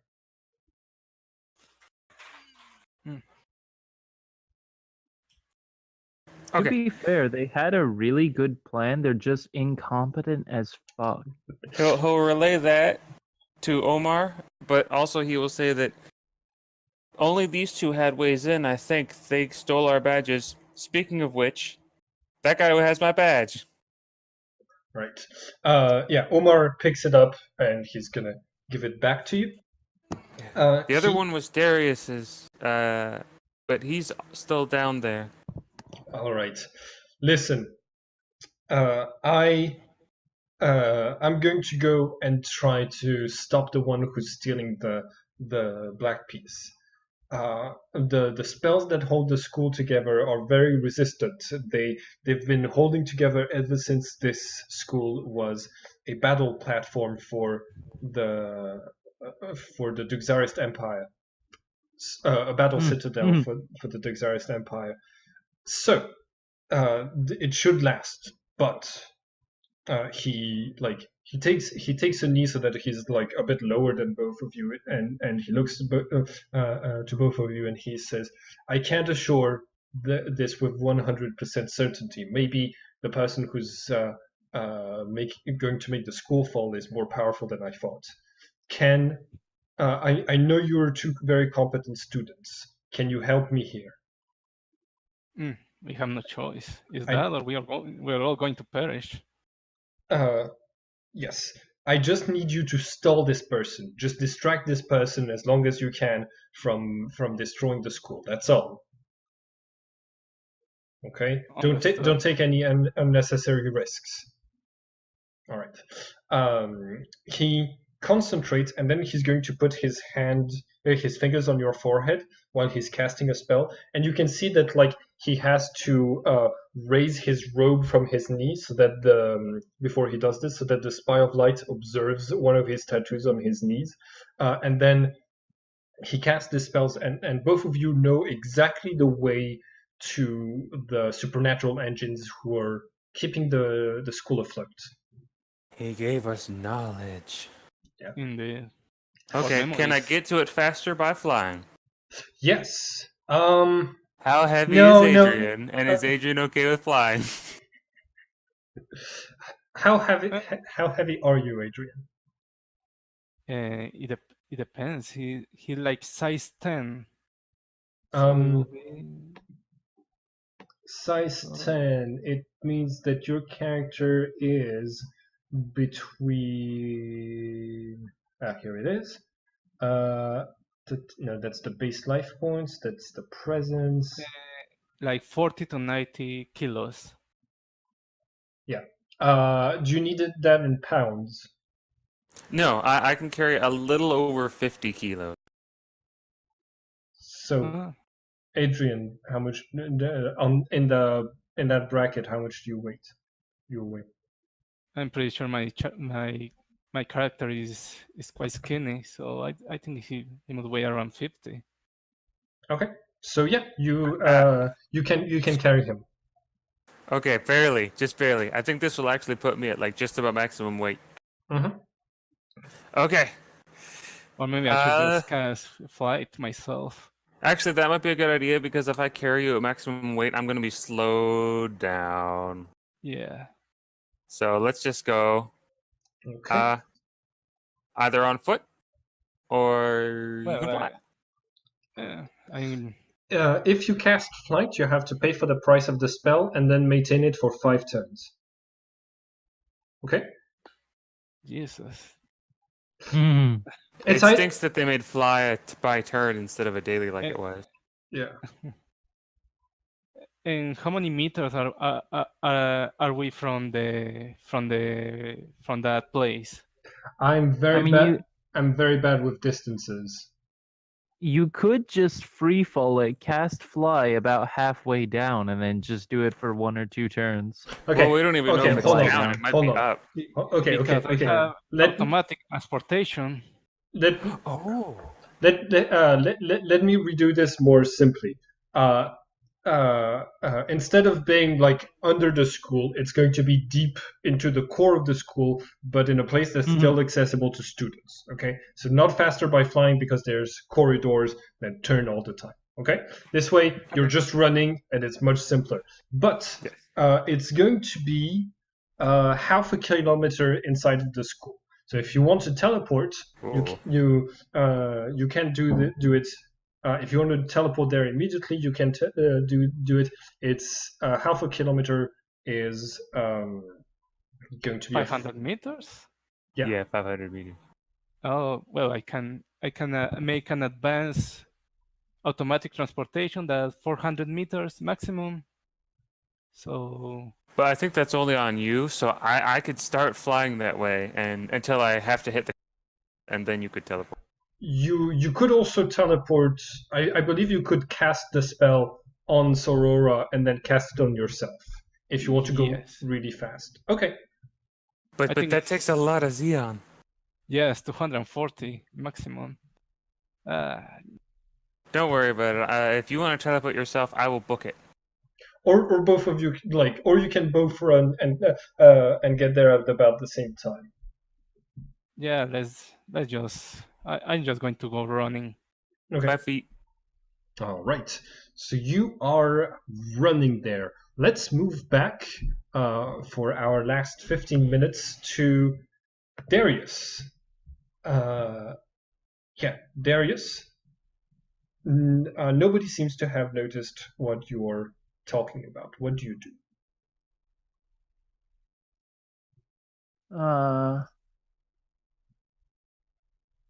I'm gonna pull out Leaf of Age and I'm gonna walk towards where the person was going. I'm going to say, "Follow me when you can. Make sure the perimeter is secure." Right. The Hingham says, my undead will not attack you, but the headmistress tells you to be careful. There are still enemies nearby. Don't go. And before she can say anything else, she pauses and she looks like into the as if she's looking into nothing, and then she goes back to what she's doing, maintaining the nemesis powers.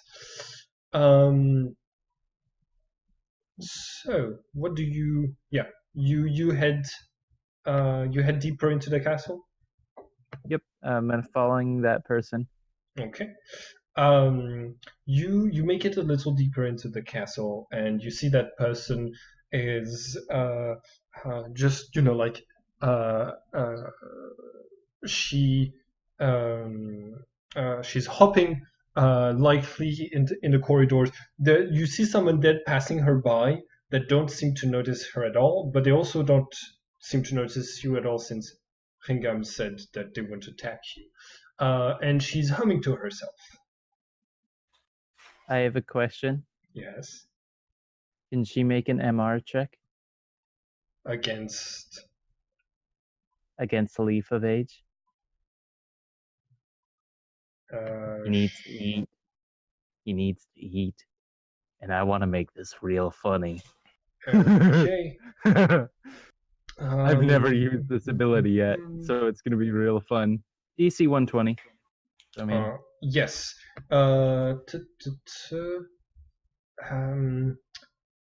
Let's see. Would that be something in an area? Yeah. Basically, Leaf of Age just has to get. Okay.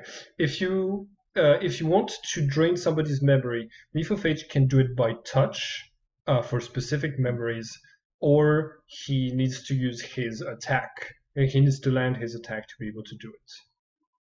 Okay. Okay. He will. How fast is she? Can Leaf of Age catch up to her? Yeah, Leaf of Age can catch up to her. She still does have. Yeah, okay. And he just tries to touch her. Yep. Okay. Make an attack check, please.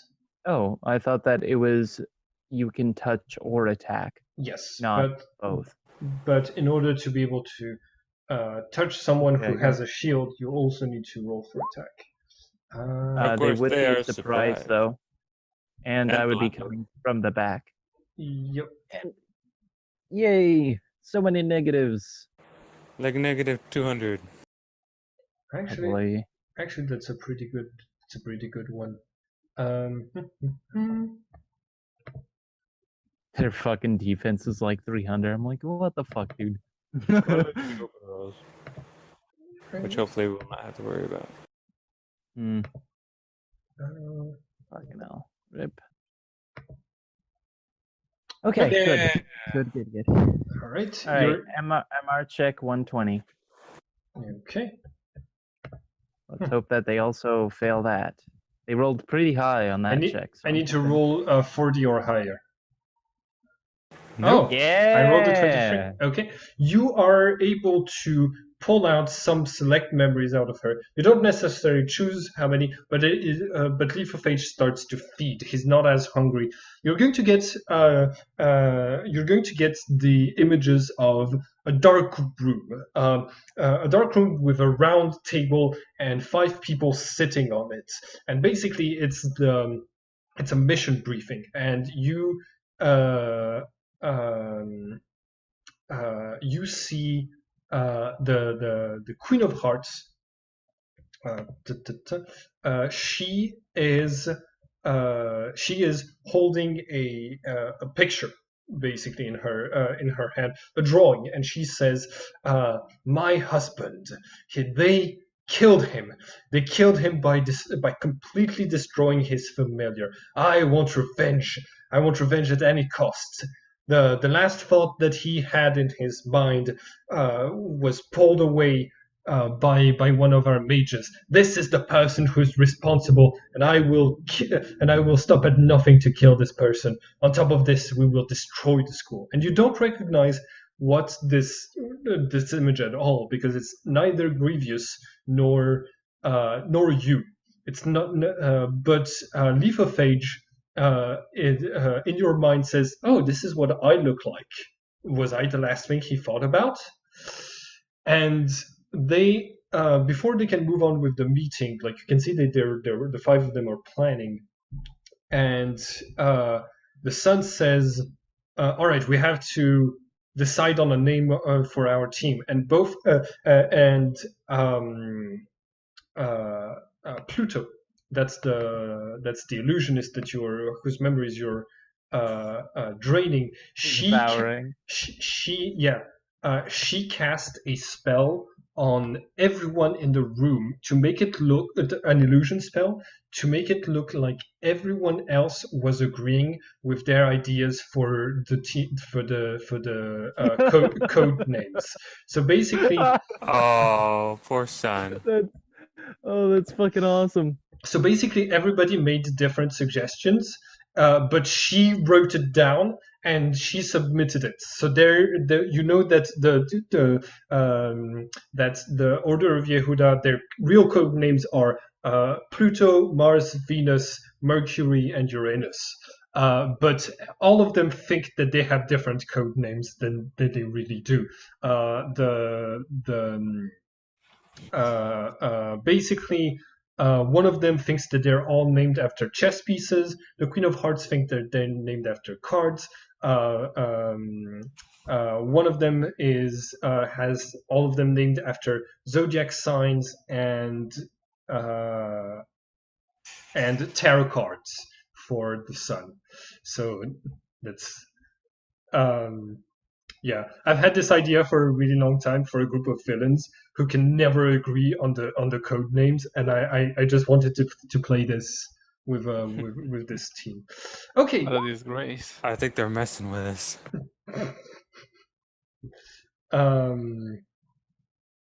Yeah. 1, 2, 3, 4, 5. Yeah. So that's the memories of, like, basically you you get like those informations along with like just random flashes of memory. But she turns around when this happens, and while you were draining some of her memories, and She can no longer remember what she's doing here, though, because of that. you don't select which memories you're draining. Right. No. My point is, you gave me the one of the meeting, meaning that she has no purpose now.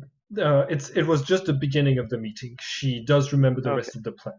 But you get like you are going to drain enough memory to know that there's one the role of the others. Basically, you know that the Queen of Hearts was supposed to secure them an exit.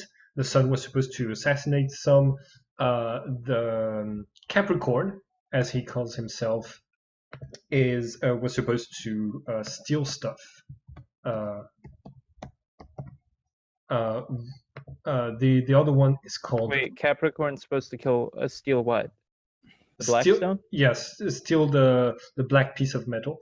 And Rook is an Earth mage who is supposed to disable the gravity system. So that's. She's a warlock. Is she a warlock? The Rook? No, she's just a wizard. They're all just wizards. Because she's using armor. Yep. There is some Yehudah armor that doesn't need much to be worn. Okay. It's in the artifacts book. There is Sun, which is the assassin. Capricorn steals the Blackstone. Rook disables the gravity engine. What is her name? Pluto. Pluto, which which tricks. Convince Hengan that the school is attacking him.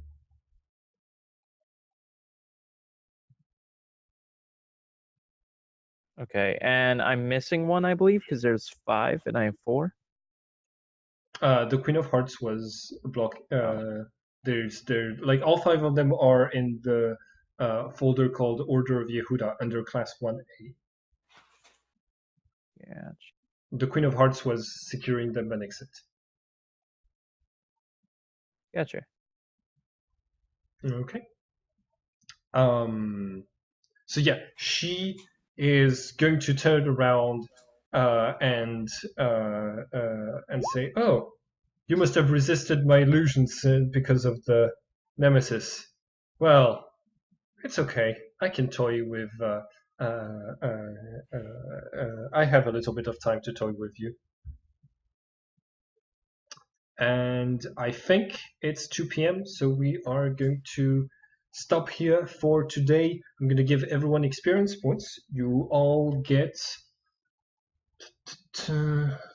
and you're all going to get some Elan as well. Yay. Yeah! A control god. Yehudah. Okay. A poor decisions god. Next time, I'll really try to have your group stay together so that we don't have like split attention like this. Because I think that like it makes the story a little bit harder to follow, but it's also a great opportunity for me to show the different members of the elite team of Yehudah. It isn't usually this combined. So bad. I mean, I don't think this was like terribly confusing, but usually it is a bit more like because we are sticking together, or like we have a set plan. I'm saying that their team is just fucking god awful. Oh, I was saying that for like Gale, that usually when we're sticking together and we got a plan, it works a lot better. All right. You all get 40 experience points, except for Darius, 32. who's going to win a lot less. And then Elon. Um, We haven't gotten any so far, have we? I don't believe you have. Gale, do you have one of the 14 gods that you think would fit your character more, or do you want me to choose? I think the god that fits me more is the god of magic. Okay, cool. I'm glad we have one. Erebus is real cool. Yeah, Erebus is going to be really nice. Okay, so Darius. I just really looked at him. He's if you have high enough Elon with him, you get a second Xeon pool, and you can to cast free access spells. It's really nice. Huh. That's strange. Interesting, but strange. Okay. You're gonna be our spellcaster then, most likely. Me? Yeah. Yeah. I'm going to be the support mage. So by the way, Darius, with Yep. You wanted Elon with Jedi. You know you win more points when you accept your master's orders reasonably, right?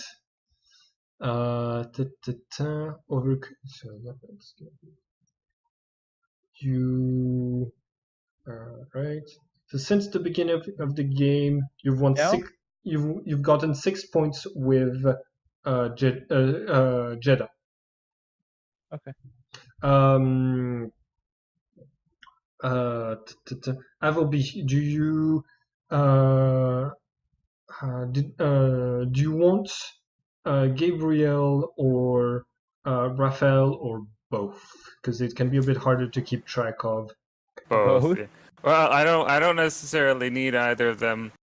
As much as I want Raphael, looking between them, I feel like he's gonna wind up being more towards Gabriel. Okay, yeah. Let's just go with Gabriel, and we'll explore the balance aspect of your character a bit later. Oh, we forgot to say that we forgot to I wanted to do a flashback to your master saying that he hates necromancy and why. Yeah. Well, you mentioned like in the last game that he hated it, but Yeah. there was just that. I just knew that he hated it. I think we mentioned it out of the recordings after the game. Anyways. Oh, maybe so. Yeah. So, loving and caring for others. Since you saved even the Queen of Hearts life, I would say yes. Stopping a conflict. You're trying to. Yes. Saving someone's life. Yes. Okay, so that's gonna be. Yeah, with the first game, that's gonna be 7. You didn't hate anybody, you didn't start the conflict, you didn't become overcome by dark feelings, destroy beauty, or cause unnecessary death. Okay, so you just win 7 points with Gabriel and Adrian. Alright, you delved into the world of occult and supernatural. I'd say that being in the school counts. Have you faced anything that you found terrifying? Unfortunately, I don't think the sun was very scary. No, well, in my character background, the scariest thing he has ever faced is his teacher, the one that teach him how to use magic. His first teacher. Yeah. All right. Do you have secondhand fear of the people attacking the school from this at all, or not?